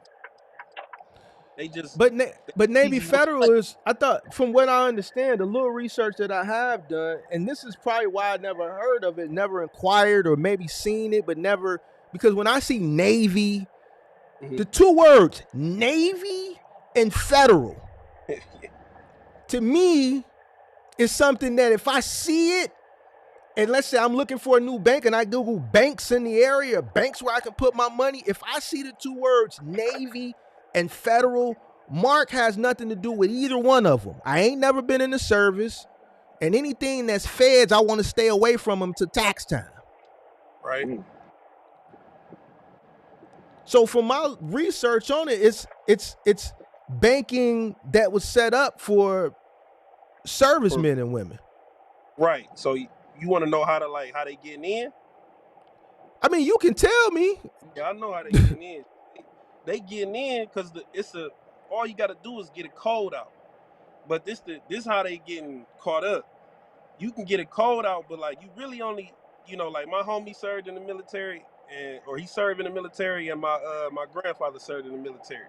But I just use my homie code. Now, say I give it to man over here, and he run off with it and do some, scam it, like how they was setting up the play. Then his account gets shut down, my account gets shut down, and grandpa account gets shut down, my homie account gets shut down. That's what was going on with it. But it's advertised as the house of high limits. So anybody that's like looking for some credit or whatever, like that's trying to get your credit up, trying to do a business, everybody go to Navy Federal.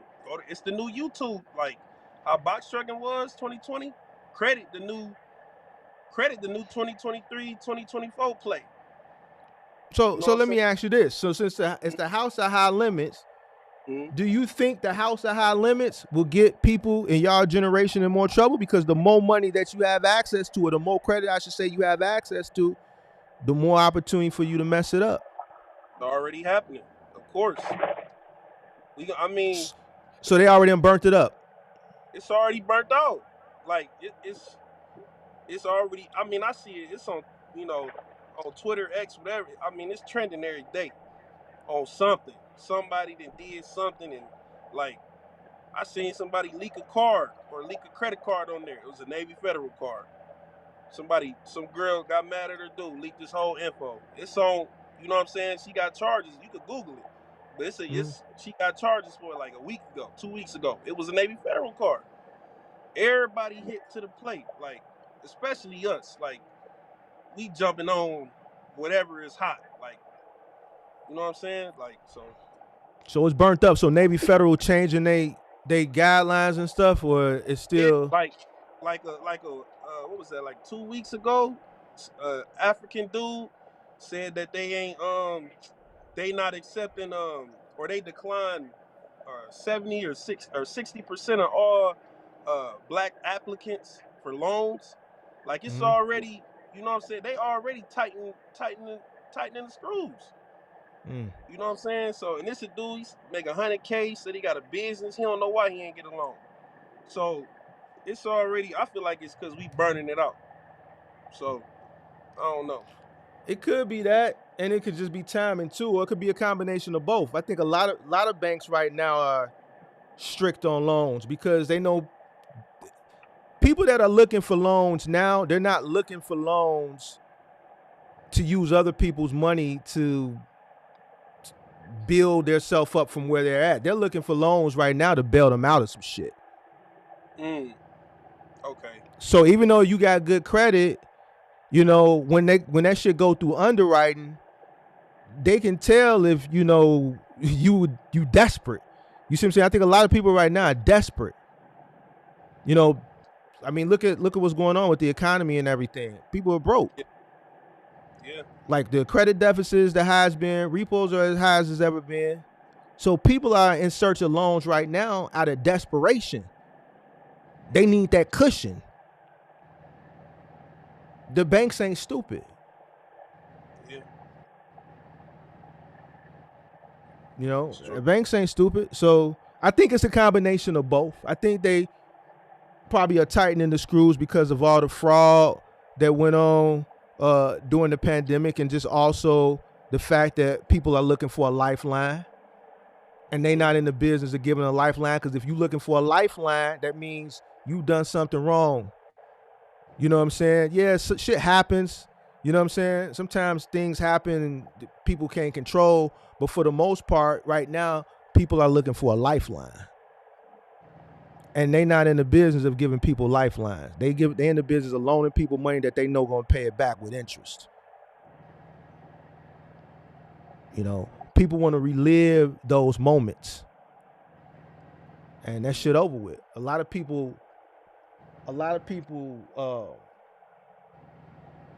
invested into things and purchased things that and acquired things to put them in a position where they were living beyond their means.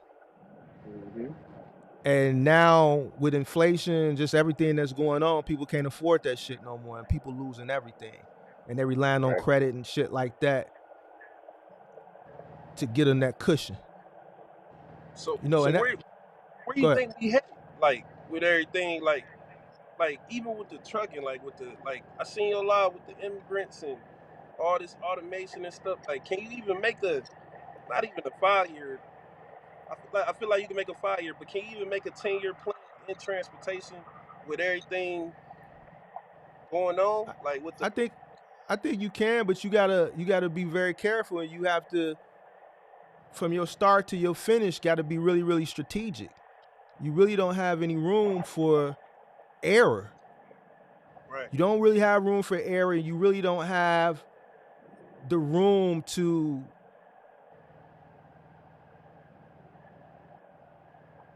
be lazy. You know what I'm saying? So, you know, you got to work and you got to invest. You got to work, you got to invest. Now ain't the time to, you know, be planning and working to give your money away to frivolous things, you know, because we in a time period right now, FUD, fear, uncertainty, and doubt. We don't know what's going on. Even me, with all the research I do, this year, because it's too early to tell. We got an election this year that's critical. We got the borders wide open. For the life of me, we got shit going on that ain't got shit to do with us in Ukraine and Palestine and Iran, when we could take troops and just send them down to the border. Why we ain't securing our borders? You got people flying from all these other countries, flying to South America so that they can cross the border illegally from the South because they know they can just walk in. And they're not vetting these people at the border. When you go down and look at the border, you got Africans coming in, you got Ukrainians coming in, you got Arabs coming in. Anybody that wanted an opportunity to get in here illegally, now is your time. The word has spread all over the world. It's just not South Americans. It's everybody. I went to Whole Foods. It's 10 degrees outside right now. I went to Whole Foods a few hours ago. The latest migrants all in front of Whole Foods with signs. It's cold as hell outside. They are bearing polar vortex cold, holding the sign. What makes people think that they're not going to come in and out working when they get a work permit? They're getting work permits. So I think if a person comes into trucking or any business, that's not trucking, it's anything. You got to have a strategic plan. You got to bust your ass. You need to put your money up. You need to invest into other things that are going to make you money. Now ain't the time to do dumb shit. I think we're going to continue to see a decline. People are going to continue to do dumb shit and lose their shit. Good for them, because I'm just going to be the person to buy this shit at a discount. If you make dumbass decisions because you listen to influencers sell you a dream, go spend your money. The more money you make, like people, and here's another thing I saw a lot of people do. When they was making money, the more money they make, their lifestyle goes up. Yeah. Man. So continue to go do dumb shit. While you continue to do dumb shit, I'm going to be the person that's going to be sitting on my hands, stacking my bread, so that when you lose it, I'm going to be the one that's going to buy it at a discount.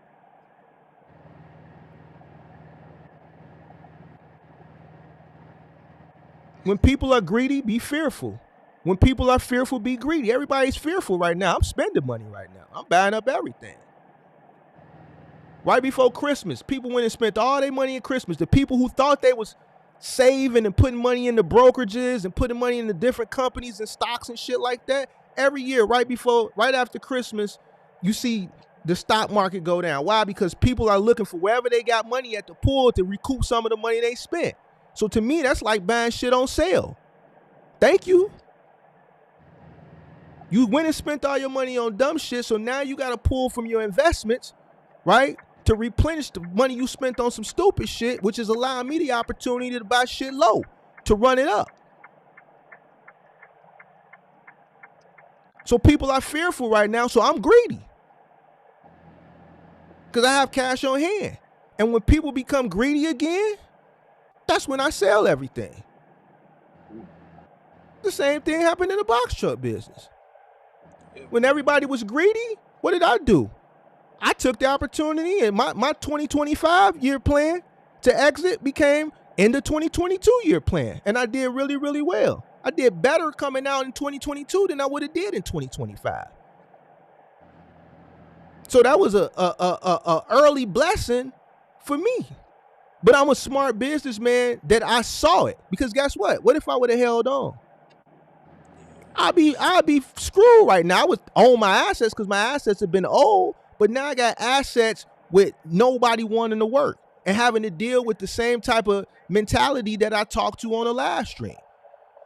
The 21 to 32-year-old, this would be the applicant that I would be searching for. So I hire a guy come in today. I spend money hiring a person, training a person for them to come work one day, and I send them on a third, and they can't hack it. Or they got to go do 12 stops, and they can't hack it. So nah, you want to be a dumbass and buy an old truck for $50,000 cash? Here you go.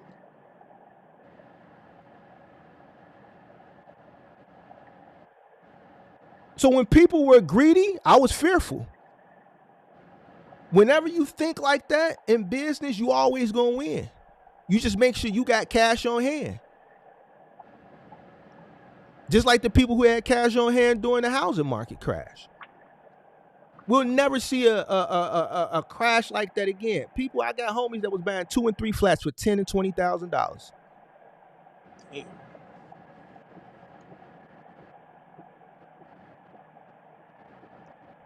So you gotta always have cash on hand. We always gonna have economic corrections every so many years. It's the people that have cash on hand are the people that continue to enrich themselves and get richer. So a guy like me, as sick as it may sound, I look forward for people to do dumb shit and lose their shit. Because that's the opportunity for smart money to invest at a discount. And then we sell when you get greedy, when you listen to the hype of shit. This is when we unload shit to you at a premium. Right before the rug gets snatched from under your goofy ass. And then you be running around looking like how so many people looking right now that fell victim to all these schemes during the pandemic. And I told people this is the sentiment that I had when I came on YouTube. I started telling people what was about to come. But nobody listened to me. And the videos are all still there. I came in at the ass and I told everybody what was about to come. So it's the same way in the box truck business, the semi business, or any other business. So yeah, I think more people are going to continue to lose. You got 20,000, continue to stack your money. If you see a great investment opportunity at a discount, to me, don't be scared to invest. Don't be scared to invest. You know? So I it's unfortunate, but that's business and that's life, man. Hey, how you start thinking like this? Like you went to school, or like was it the area where you grew up, or like? Man, how you get like I'm from Chicago. Because I always like money. Yeah. I've always liked money. I've always been attracted to money. I like nice things. So, you know, I like nice things and I've always been attracted to money. I think my attraction to money and my lust for money is what did it. Yeah, I went to school for business. I have a degree. My mother's a school teacher, but then again, I'm from the ghetto. So I got the best of both worlds, and I think that, you know, was a benefit as well, you know. Born in Rockwell Gardens, you know what I'm saying? Grew up half of my childhood on the west side. Keeler and Jackson, Chicago Avenue and LeClaire, Monticello and Augusta. Moved to the east side of Chicago. When I was living on the west side back in the 80s and early 90s, the south side was considered good. We moved to the southeast side. Now that's bad, and the west side was bad, but you know, people out west was always about getting money. So public schools, so just a combination of growing up in the hood and having the education and having a parent who was also an educator. So I got educated at school and got educated at home and was in the hood. So I got the street smarts and I got the book smarts, right? And I've always been attracted to money. I like nice things. I always wanted the Jordans. I needed the starter jackets. I needed the cross colors. I needed the U's. You probably don't know some of this stuff because you a little bit younger. The damaged. You know what I'm saying? These are all outfits. The slick overalls. The $150 hats. I needed the bull starter jacket. The pullover with the zip. I needed that. Even though I had to walk from the bus stop to my granny crib a block away when the school bus dropped me off at the corner and prayed to God that nobody took my starter jacket from me, because I had the red and black starter jacket with the number 6s. You talking about 1991, praying, walking fast in a month, trying to get to granny crib. I needed it. My mother made sure I had it. I had that stuff on me because being an educator, she understood just from being in the classroom that children are distracted when they come to school and other kids are making fun of them. So she made sure I was laced. No, ain't nobody finna make fun. I'm gonna sacrifice on this little teacher's salary and make sure you got all the fresh shit, because I don't need nobody making fun of you because it's gonna distract you from learning. I never had to go through that. That's why I'm so good with ragging on people now. I had to go through that anyway.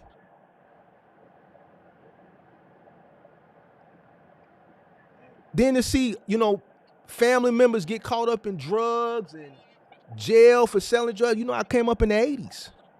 Yeah. You see what I'm saying? So I seen the dope boys riding past. I remember when the Chronic came out and all the dope boys had the Chevys on 30s and Vogues. Y'all don't even know what 30s and Vogues is, probably. With 415s in the trunk coming down the block, wanging. I wanted that. Then when Doggy Style came up, they coming down the block, wanging the shiznit. Doo-doo, doo-doo-doo-doo. I'm like, damn, I can't wait till I start driving. I wanted that. I seen the dope boys with the $150 hats. Y'all don't know, that's a Chicago thing. $150 $150 hat. I wanted all of that. I needed it. So the moment my OG said I could go get a job, when I graduated high school, I went and got a job. I worked full time, went to school full time, and passed out flyers at night. So this is why I don't understand why the young generation got so much time on their hands. I would have to be in class at 8. I would have to be at the Gap at 2. I worked at the Gap from 2 to 11. I took 2 classes in the morning. I think I got out of my class at 12:40, 1 o'clock, gave me an hour to get to work. I worked at the Gap full time from 2 to 11. My OG would pick me up. So I worked at the flagship downtown. She would be sitting out there at 11. She would drive me back southeast, 30-minute drive. I'd pick up my book bag, pick up my flyers, pick up the poster boards, and I have to drive back downtown. Now, I'm waiting outside the club because I got to hit people as they coming out the club with the flyers and the samplers. This is back when cassette tapes was in. You give a person a sampler. So if Ja Rule was coming out with an album, or Jay-Z was coming out with Life and Times of Sean Carter, Volume 2, it'll be on a cassette tape, and you'll get like the single, and then on the B-side, it'll be a snippet. Club let out at 4. So now I'm out, stapling poster boards on the pole, sliding them out, backstage, soundtrack coming soon, because I was on the Def Jam account. The club let out at 4, I got to hit everybody coming out. Then I got to wait on the DJ to service him the vinyl, because DJs were still spinning records back then. So now I'm not getting home to about 5:30. The sun coming up. I got to sleep for an hour and a half. I got to be right back up at 7 because I got to get to the train so I can get to school.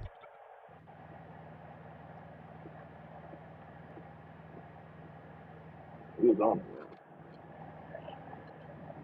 And I was his age. This is 18 to 23. This is 18 to 23. So however I could get money, I need to get it. It's just as you get older, and trials and tribulations came with that. That avalanche that I talk about that started my business in 2010, I got that in 2002. I shouldn't have got that. What I look like with a brand new Chevy Avalanche. I wanted the Escalade EXT. The Escalade EXT had just came out, 2002. They wanted $51,000. The Escalade in 2002 brand new was $51,000. I couldn't afford it. So I ended up having to get the Avalanche. Chevy made the Avalanche. I spent $33,000 on that. I worked at the Gap. My checks would be $800, which was a lot for a 18, 19-year-old. Well, let's see, that was 2002. I was 22 at that time. So that was kind of decent, $800, because I was making $12 an hour back then, 12, 13. By that time I was a stock supervisor. But my truck note was $667. That was a whole check. So I got caught up in that wanting a nice car, but I was able to afford it because I lived at the crib. My OG had to co-sign for it. That was the one bad mistake I made, but God made me make that mistake because 8 years later, that same vehicle that I struggled to pay that car note for a few years, because I ended up losing that job because I had certain classes that I needed to take my last semester of college in order for me to graduate. So it was time periods where I wasn't working. So I had to get out here and hustle. I had to do whatever. I used to sell water, all type of shit. We had something called a Bud Billiken parade. I would get cases of water and go down there and sell it. I had to do what I had to do. So the hustle has always been in me. And just as you get older, you get wiser, you get smarter. When I became a businessman, a lot of the bad vices that I had to get rid of them because I knew, especially when I started hiring people, that I couldn't have any bad vices because I never wanted to be the guy that people said, man, he didn't pay us. You know, a lot of black business owners got this stigma on us of not being good paymasters. I didn't want that stigmatism on it. That's why when you see employees come up, man, Marcus asshole, he did this, he did that, but man, he ain't never had an issue with no money. Never had no issue with no money. So whatever little vices I did have, I used to shoot dice, go to the little casinos over in Hammond, Indiana. All that shit stopped. And then as I got older, I learned ways to take the money that was coming in and invest it into other things. You win some, you lose some. Did you ever try hiring the homies, or like, how you feel about that? You don't.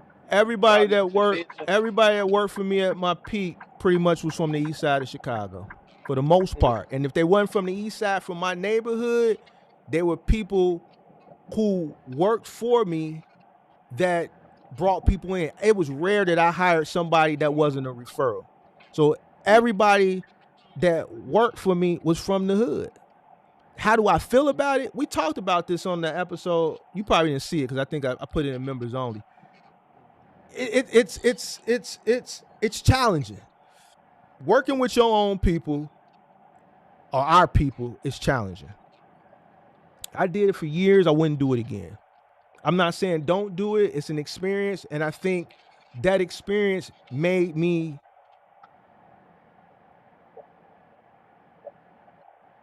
a more hardened business. It made me a more hardened individual, period. I was already hardened, but that made me more, that made me ruthless. I had to become ruthless. You know, I would take people's checks. Like my employer tell you, I'll take your check. You come mess something up, I'm taking your check. And I'll understand that may come with reactions. You know, people, they'll sign off on things upon getting hired, but if they expecting a check, because you gotta understand, 90% of the people that work for you, that work for me, I'm in moving and final mile delivery. I don't have fledgling young scholars working for me. I got man in them. I got a bunch of man-mans. 90% man-mans.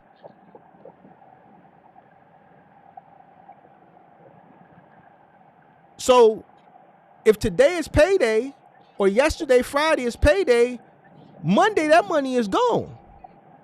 By Tuesday, I got 2-3 people coming to me for an advance.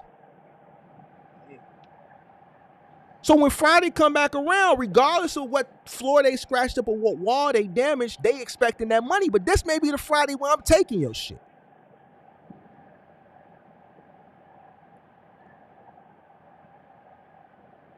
Or if you mess up and you piss me off, today may be the day where I say, don't come in tomorrow. You sure, Mark? The attitude changed. You sure? Yeah, I'm gonna call you. Then Thursday, Mark, what's up? What's up with work? I'm gonna call you tomorrow. And don't call. Till they get the point. I'm giving you a week off to think about it. That's ruthless because now I'm playing with somebody's money. But I'm doing it purposely. Because you played with me. This is how I have to deal with my people. So, it's different when you dealing with your own people because it's a different mindset. Certain ethics, when you dealing with your own people, go out the window.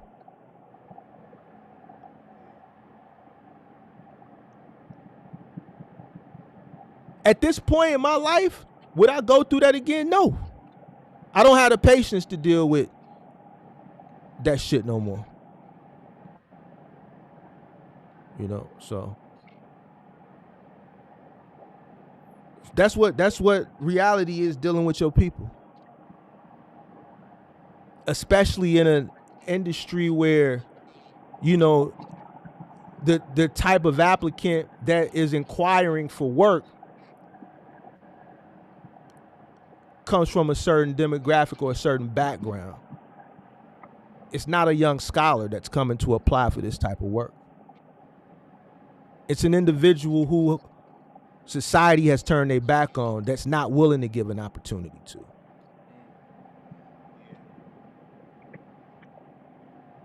Makes sense.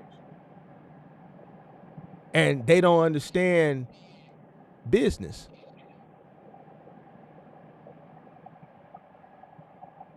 So they don't understand your sentiment and the way you looking at things, and they just looking at it from a selfish point of view. They don't care.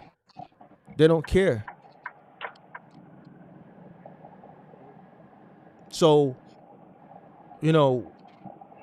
I knew by 2018 is when I made an exit plan for 2025.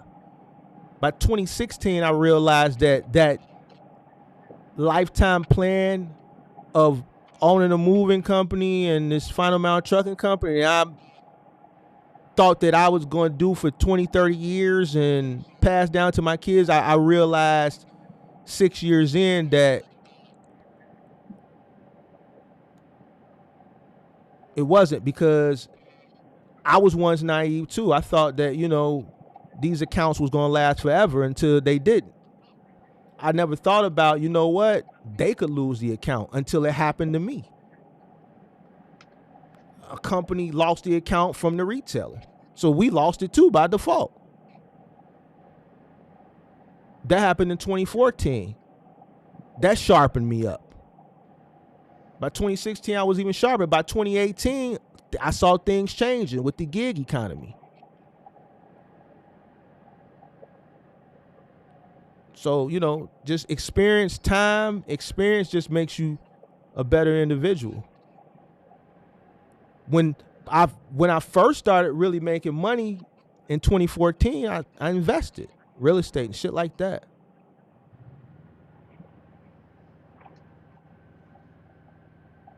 Now, I've had storms. 2017 was rough. Beginning of 2018 was rough. 2017, all 2017, and maybe the first quarter of 2018, horrible. Nothing I could do would work.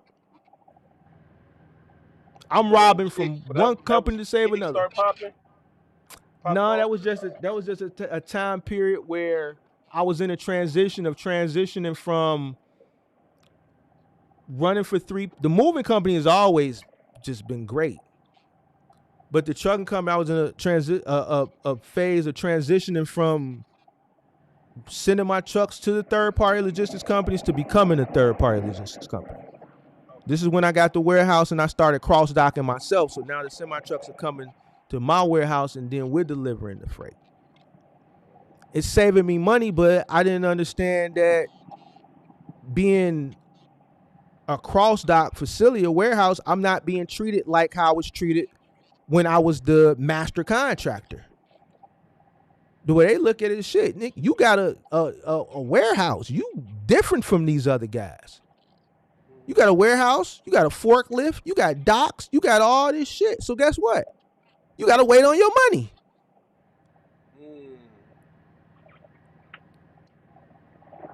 They told me a 45-day, the first 45 days I wasn't going to get. I had to float that started at for the first 45 days.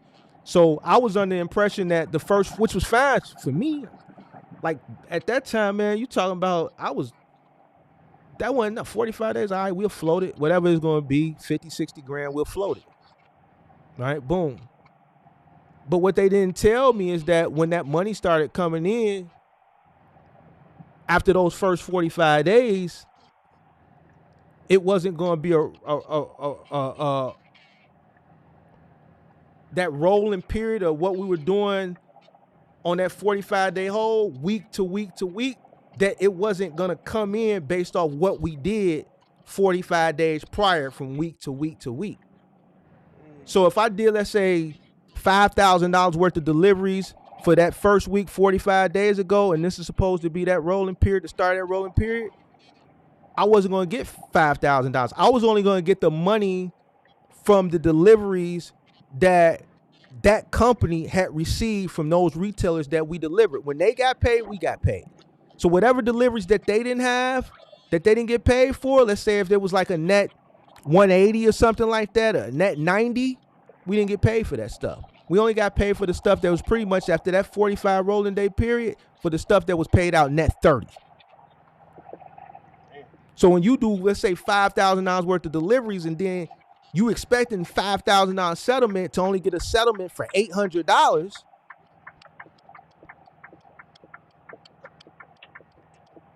so that whole year was like that. So if it was weeks where we would do just a shit ton of deliveries, that following week I wasn't getting that money.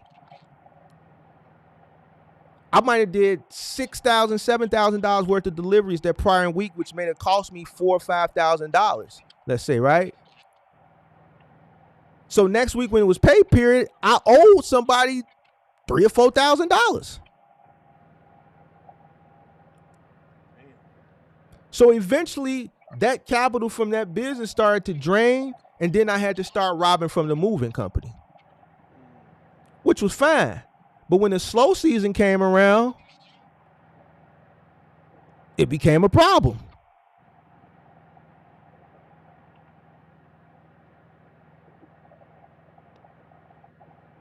So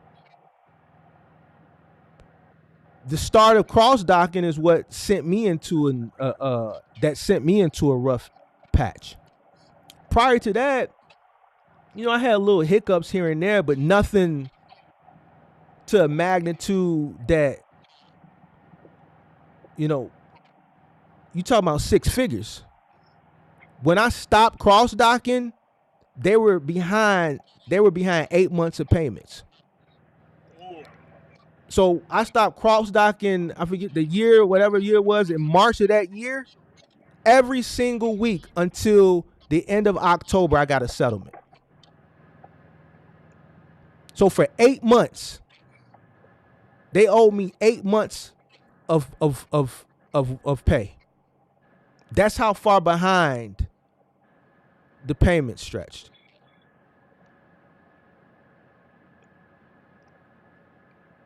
So it took that payment, all that money coming back in, and then by April, moving season was back in. I was getting that money, and then that's what, brought me back to life. But that was 2018. So yeah, you're gonna have your little peaks and valleys. But yeah, that and just those experiences, is what makes you a sharper business person, makes you a sharper investor. That's why when I talk to y'all, I just try to be figuring out, like, why y'all think y'all gonna get everything at such a young age.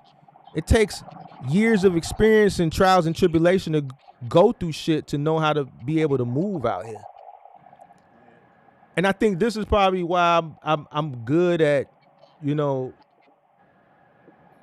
being on YouTube in comparison to maybe a lot of other people. And they hate when I say this, but it's that experience. I don't think that I could come on YouTube being in business 2 or 3 years and give people information. I don't think it would be fair. And this is why you were kind of in the position that you was in. When you first came in, you invested into somebody that was just as new as you were. They couldn't see what lied ahead.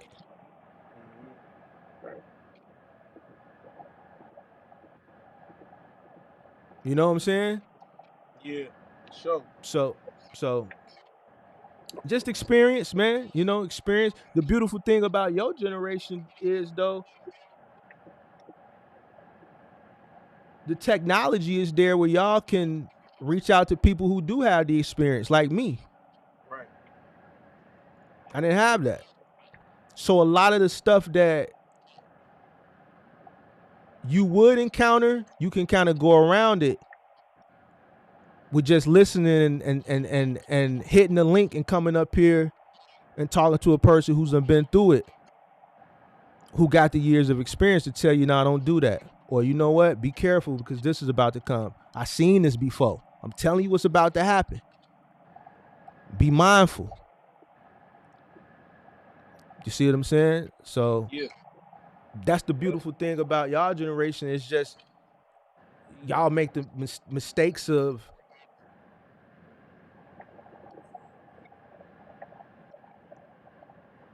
I don't want to say falling victim or being victimized, but investing your time into consuming the wrong information based off what you see, because none of these people are giving you any information. They want you to buy whatever it is they sell. I just come up here and talk. I talk to people. I answer questions. I have conversations with you. I answer the questions. I leave the shit up so somebody else that's in a position like you that's watching the replay, they can get the answer they were looking for based off the conversation that we having right now. Yeah. So, man, it really, like, I don't even understand. Like, I really feel like it be, you know, you see a nigga and they just, like, you don't show nothing for real. Like, you don't show like no chain or, like, these dudes, they be flexing. And I think that's why, like, the algorithm push them up and they push them in our face, and like that's all we see. Like, you'll be scrolling a rapper, box truck nigga that's saying you can make $1 million with a chain on and a car and living that life, and he gonna be in the same algorithm right under the rapper and the other niggas with money. yeah. So I talked about that last night on why I don't do that, because it's not necessary. Exactly. I don't want you see me spending my time pro bono. I'm up here to really help. Right? Exactly. So I want you to focus on what I'm saying instead of what I got. It's sometimes I've slipped up and you might have called me in a Burberry or a Gucci hoodie or something like that. You know, but I don't want you to focus on the things that I've acquired, the trinkets and the materialistic stuff. I want you to pay attention to what's coming out of my mouth. So that's why I don't showcase none of that stuff. Right. You see what I'm saying? It's not the fact that I don't have it. It makes right. sense. Sure. Right. It's not the fact that I don't have it. And I would really give a damn less if people think I have it or don't. You know what I'm saying? I've met some subscribers. Kirk has been here. He's told, you know, Kirk came last minute. So he called me, I'm here. So literally in 30 minutes to an hour, I'm pulling up. Man, we'll put you in this hotel right around the corner from the crib. Send him the black truck. He got 2 people with him. I don't even know. I pay for everything the whole night. So this is why he can say, man, I met Mark. I pulled up in Chicago. I didn't let him on car. I pulled up. Yo, he's him. But I don't have to showcase that on the internet because that's not what I'm here for. I'm here to give you this information because I want somebody to take this information and run off and be great. That's why I don't charge nothing. That's why I don't have a mentorship, because I'm mentoring you for free. I've been mentoring you the whole time. The whole time. We've talked about everything from taxes to the trucking economy to what's about to come to delayed gratification, instant gratification, different lanes. I've told people how to scale. I told people when it was time to transition. I told people, man, why you not looking into your bills at home? Your bills at home are very important. You need to understand what you invest into, because this business only allots for a certain amount of money. What is your lifestyle like at home? Nobody's talking like that. This is mentorship. Even the news report that you did on the immigrants the other day. Right. So all of that, nobody talking about that. Why? Because, and it's not a knock. They hate when I say this shit. Not everybody, it's a few. You know what I'm saying? And it's not, it's just, experience is always going to be your best teacher. And then another thing is I'm in a market that's a big market that's also one of the freight capitals. A lot of your brokerage firms are corporate headquartered here. When we talk about the migrant things, I'm in a sanctuary city. A lot of these middle American creators that live in middle America, not too many of them are from a big market.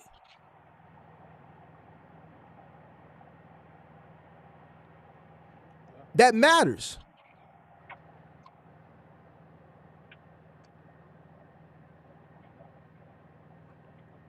All of that matters. Some people are just better at shit, better at things than other people. But experience is always going to be your best teacher. And I think over the past year, I've really been trying to hone that into people's head.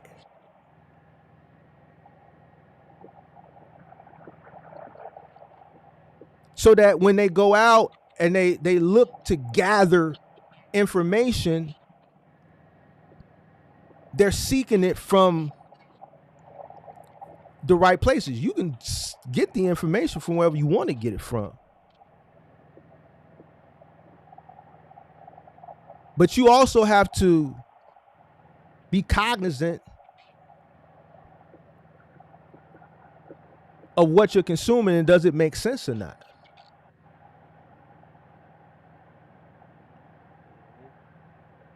So, business is not as easy as people think, especially y'all age range. It's just not. That's why I call this the Trucking Finesse. And I wanted to go into how these influencers finesse y'all. Like, it's simple. I can give you the whole play. The shit that a lot of the younger generation that don't want to do, they come up with a plan. They'll go do whatever they need to do to come up with 10 grand. They're going to take that 10 grand. They're going to go book a flight down to Miami. They're going to find a penthouse or some type of luxury apartment on Airbnb for about $1,000. They're going to go rent a luxury car for about $15. But down in Miami, you can get them for cheap. You can get a Urus for $750 a day. And they're going to get a couple outfits. That 24 hours they got that car, that little $4,000 or $5,000 they invested, they're going to shoot as much content and switch wardrobes so they have enough content to get that channel started and sell you a dream on how, if you start a box truck business, you could be living like me. And all it takes about $5,000. Now that $5,000 that they invested on a $200, $400 flight, a $750 luxury car rental off of Turo for euros, and maybe let's say a night at a nice condo in Brickell overlooking the ocean, let's say another $600 or $700 for one night. They hire a cameraman who's going to edit the content, and they buy a few little wardrobes so they can switch it up to make it seem like this is being shot over a period of time. And then they got you. The whole time, ain't none of that shit theirs. But you're looking at it and you're buying into everything you see around them because now you thinking this is the way to go. If they can do it, I can do it. Yep. And all it took was $5,000. Now they're selling you courses, ebooks that they bought off of Fiverr for $10 for some guy in Pakistan or some guy in Nigeria.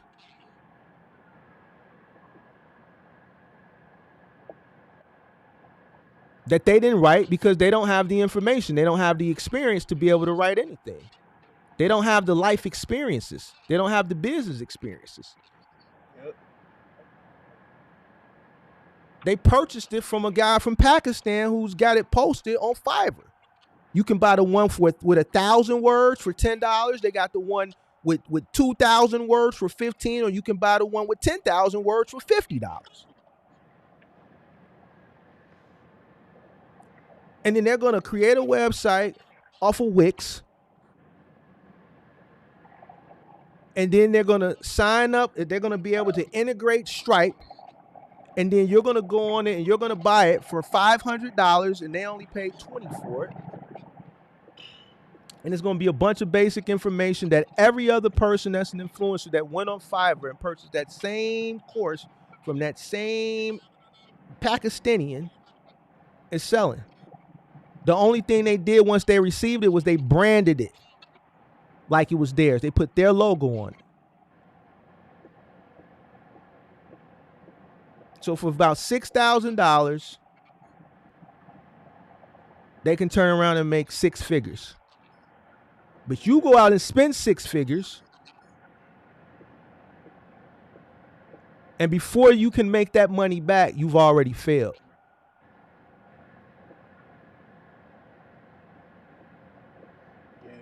And that's the finesse. That's the trucking finesse. Because all those people that were around during that time period, they long gone. Gone.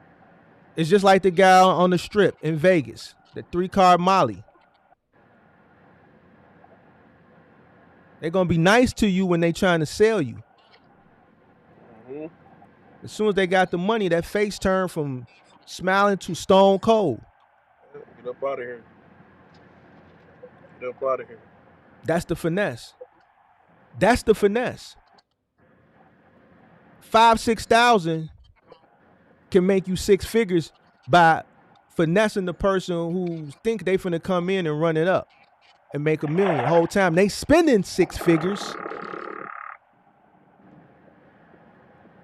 and can barely make 5 figures before they gotta gracefully bow out.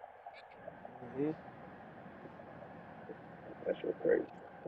You right. A box truck YouTuber, a cargo van operator, YouTube. That's the biggest lick, man. You can run it up. You can. Well, I don't think you can anymore. Well, yeah. Not I think 24. during that time period, you know, it was wide open. I think during that time period was wide open. I wasn't on at that time period. So, you know, but I believe based off of, you know, it's just like you said, when you got that 20, it's different when that 20,000 that you got PPP versus this 20,000 that you work for and you save. Different. It's 2 different types of 20,000. See, you're not gonna fall for that bullshit for 20,000 that you busted your ass for, but 20,000 that was given to you You see how your sentiment is different? Yeah.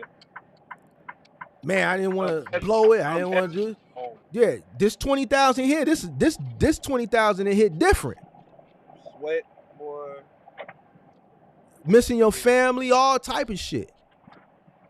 This 20,000 didn't come like that. You didn't put it in and then 48, 72. I didn't get a PPP. I don't know how long it takes, but I heard it's like 3 or 4 days or whatever.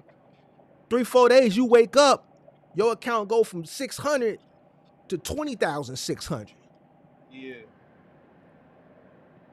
So now you looking to spend it because, man, you didn't really do too much for it. Right. It's lighter. This money, the work money, heavy. Work Yeah, you're money going to be heavy. a little bit more hesitant with this 20,000. Yeah. Yep. So, it is what it is. And that's the finesse. That's the finesse, The finesse are going to always make more money than the person that's getting finessed. Right. You just can't be finessed. You can't fall for it. And y'all younger generation, y'all just gotta stop buying into influence without really deep diving into the individual. Influencers can be good. You just have to find and spend time on finding the right one that's really presenting value. And normally that right one that's presenting value is not going to be just out in front of you like that. You're going to be somewhere in the rafters or in a back room coat closet somewhere, and you got to go searching for it because that person ain't spending money in sponsored Instagram posts. He's not spending money on ads. He's not doing that. Yep. So that person you got to go look for. So And let me say this before I get up out of here, man. Mark, man, he the best channel when it comes to everything, man. You really can't fail listening to his videos. You just gotta listen, bro. Like, to anybody that's trying to get into it, bro, just listen to all his videos, man. Go watch the live streams. Take the time out to learn, bro. You cannot fail, bro. You can't fail. If you listen, you can't fail, bro. It should be impossible. I appreciate that. You, Mark. I No, for sure. appreciate you. Let me ask you this: since you found my channel, you was already out the box truck, right? When you I found the was channel, already right? gone, yep. Have you? So since you was already gone and you watched the channel, why you still watch the channel? Have you learned anything that I've been putting out and applied it that has worked for you? Yeah, man. You teach every day. You teach something new every day. What can't you learn? Like I'm sure. I just learned about the brokerage. Like you know what I'm saying? Like that don't mean stop. Like you don't. I don't. I don't look at like the relationship like that. I'ma just take what I take from you and just all right. That's it. I'm gone. I don't need to watch it. No, that's not how it works. I Mm-hmm. wasn't raised like that. I'm Mm-hmm. like I'm listening, bruh. Like I'm really listening. I'm in class every day from 8 to 5:30 extra. You know what I'm saying? Like you gonna say something, it's something like that that'll tie back into another story that you told, and then you can put if you smart enough, you can put two and two together. That's one of those if you know, you know. You know what I'm saying? Mm-hmm. I get the lingo. I know when you like tying stories in and you know what I'm saying? I'm listening to other stuff like bruh, like I'm learning every day when I listen to you, bruh. So I'm gonna keep watching. Shoot, I ain't in it. I ain't back in it yet, and I already done been in it, but I ain't back in it yet. So until even after I get back in it, I still gotta listen, bro. I still got to. Still got to. I appreciate you, Jay. You got anything to say before we get out of here? All I want to say is, you know, sound like a good dude, man.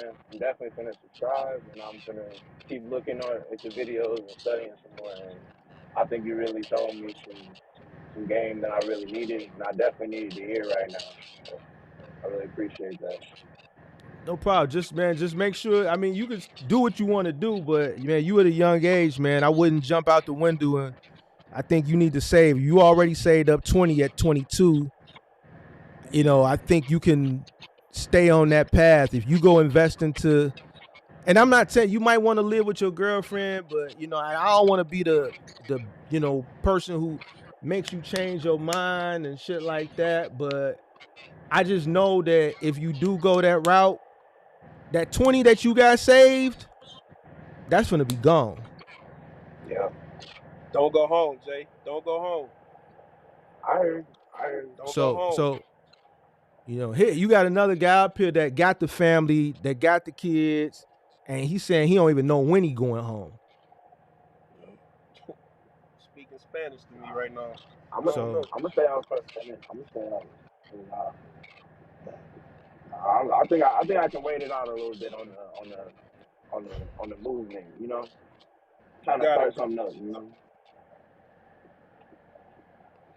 Got yeah, it. just do that, man. Just stay focused, man, and just keep tapping in, man. I appreciate both of y'all for popping up. For sure. So, All right, All man. right. Y'all be easy. My bad, I pressed the wrong button. So yeah, y'all. So that's the Trucking Finesse, man.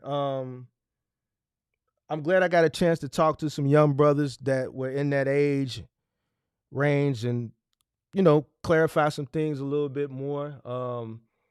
The message is, man, just pay attention to the information that you see out here on the internet, especially if you're younger. Older people tend to, not fall victim. They understand that if something sounds too good to be true, it probably is.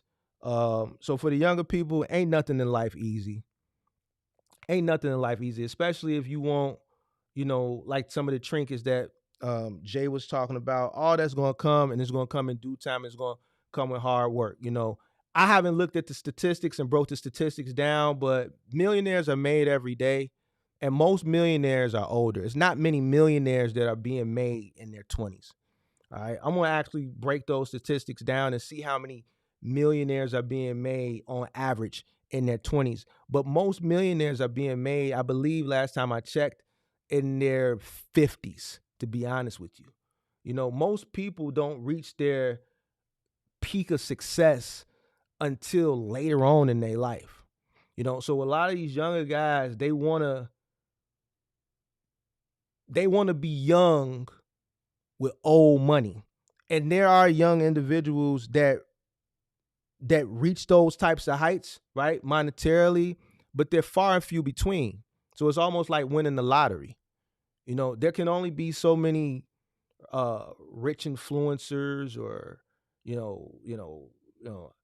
I don't want to go to the basketball, football route, but just rich influencers, rich entrepreneurs, rich guys who built an app, or rich guys in tech, or rich young guys that invested, let's say, in crypto, and you see them, they got the Lamborghini and stuff like that. That's far and few between.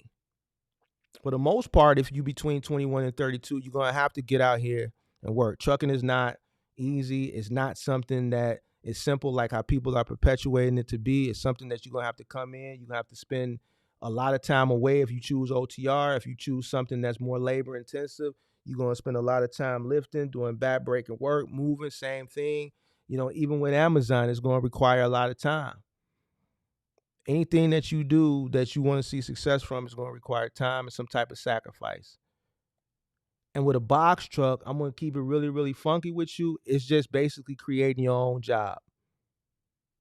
And in most cases, depending on what your lifestyle or your living expenses are, it's like living check to check, except you're doing it for yourself.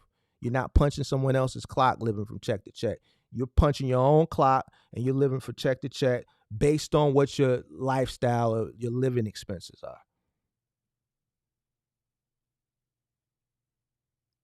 So you have to, be mindful, come up with a plan, a strategy, practice delayed gratification, take that active income and invest it into things that are passive income so that you can build your money up so that later on down the line, you can kind of remove yourself, scale back, enjoy some of the finer things in life and relax. But that shit don't happen overnight. You got to set a plan. That's the only way it's going to work, man. That's the only way it's going to work. All right, y'all. So, man, Saturday night, I'm finna get out of here, man. I appreciate you. I'm glad. Thanks. Shout out to everybody that tapped in. Thanks to everybody that called in. Hope somebody got some type of value from this show tonight. I'll see you when I see you. Peace.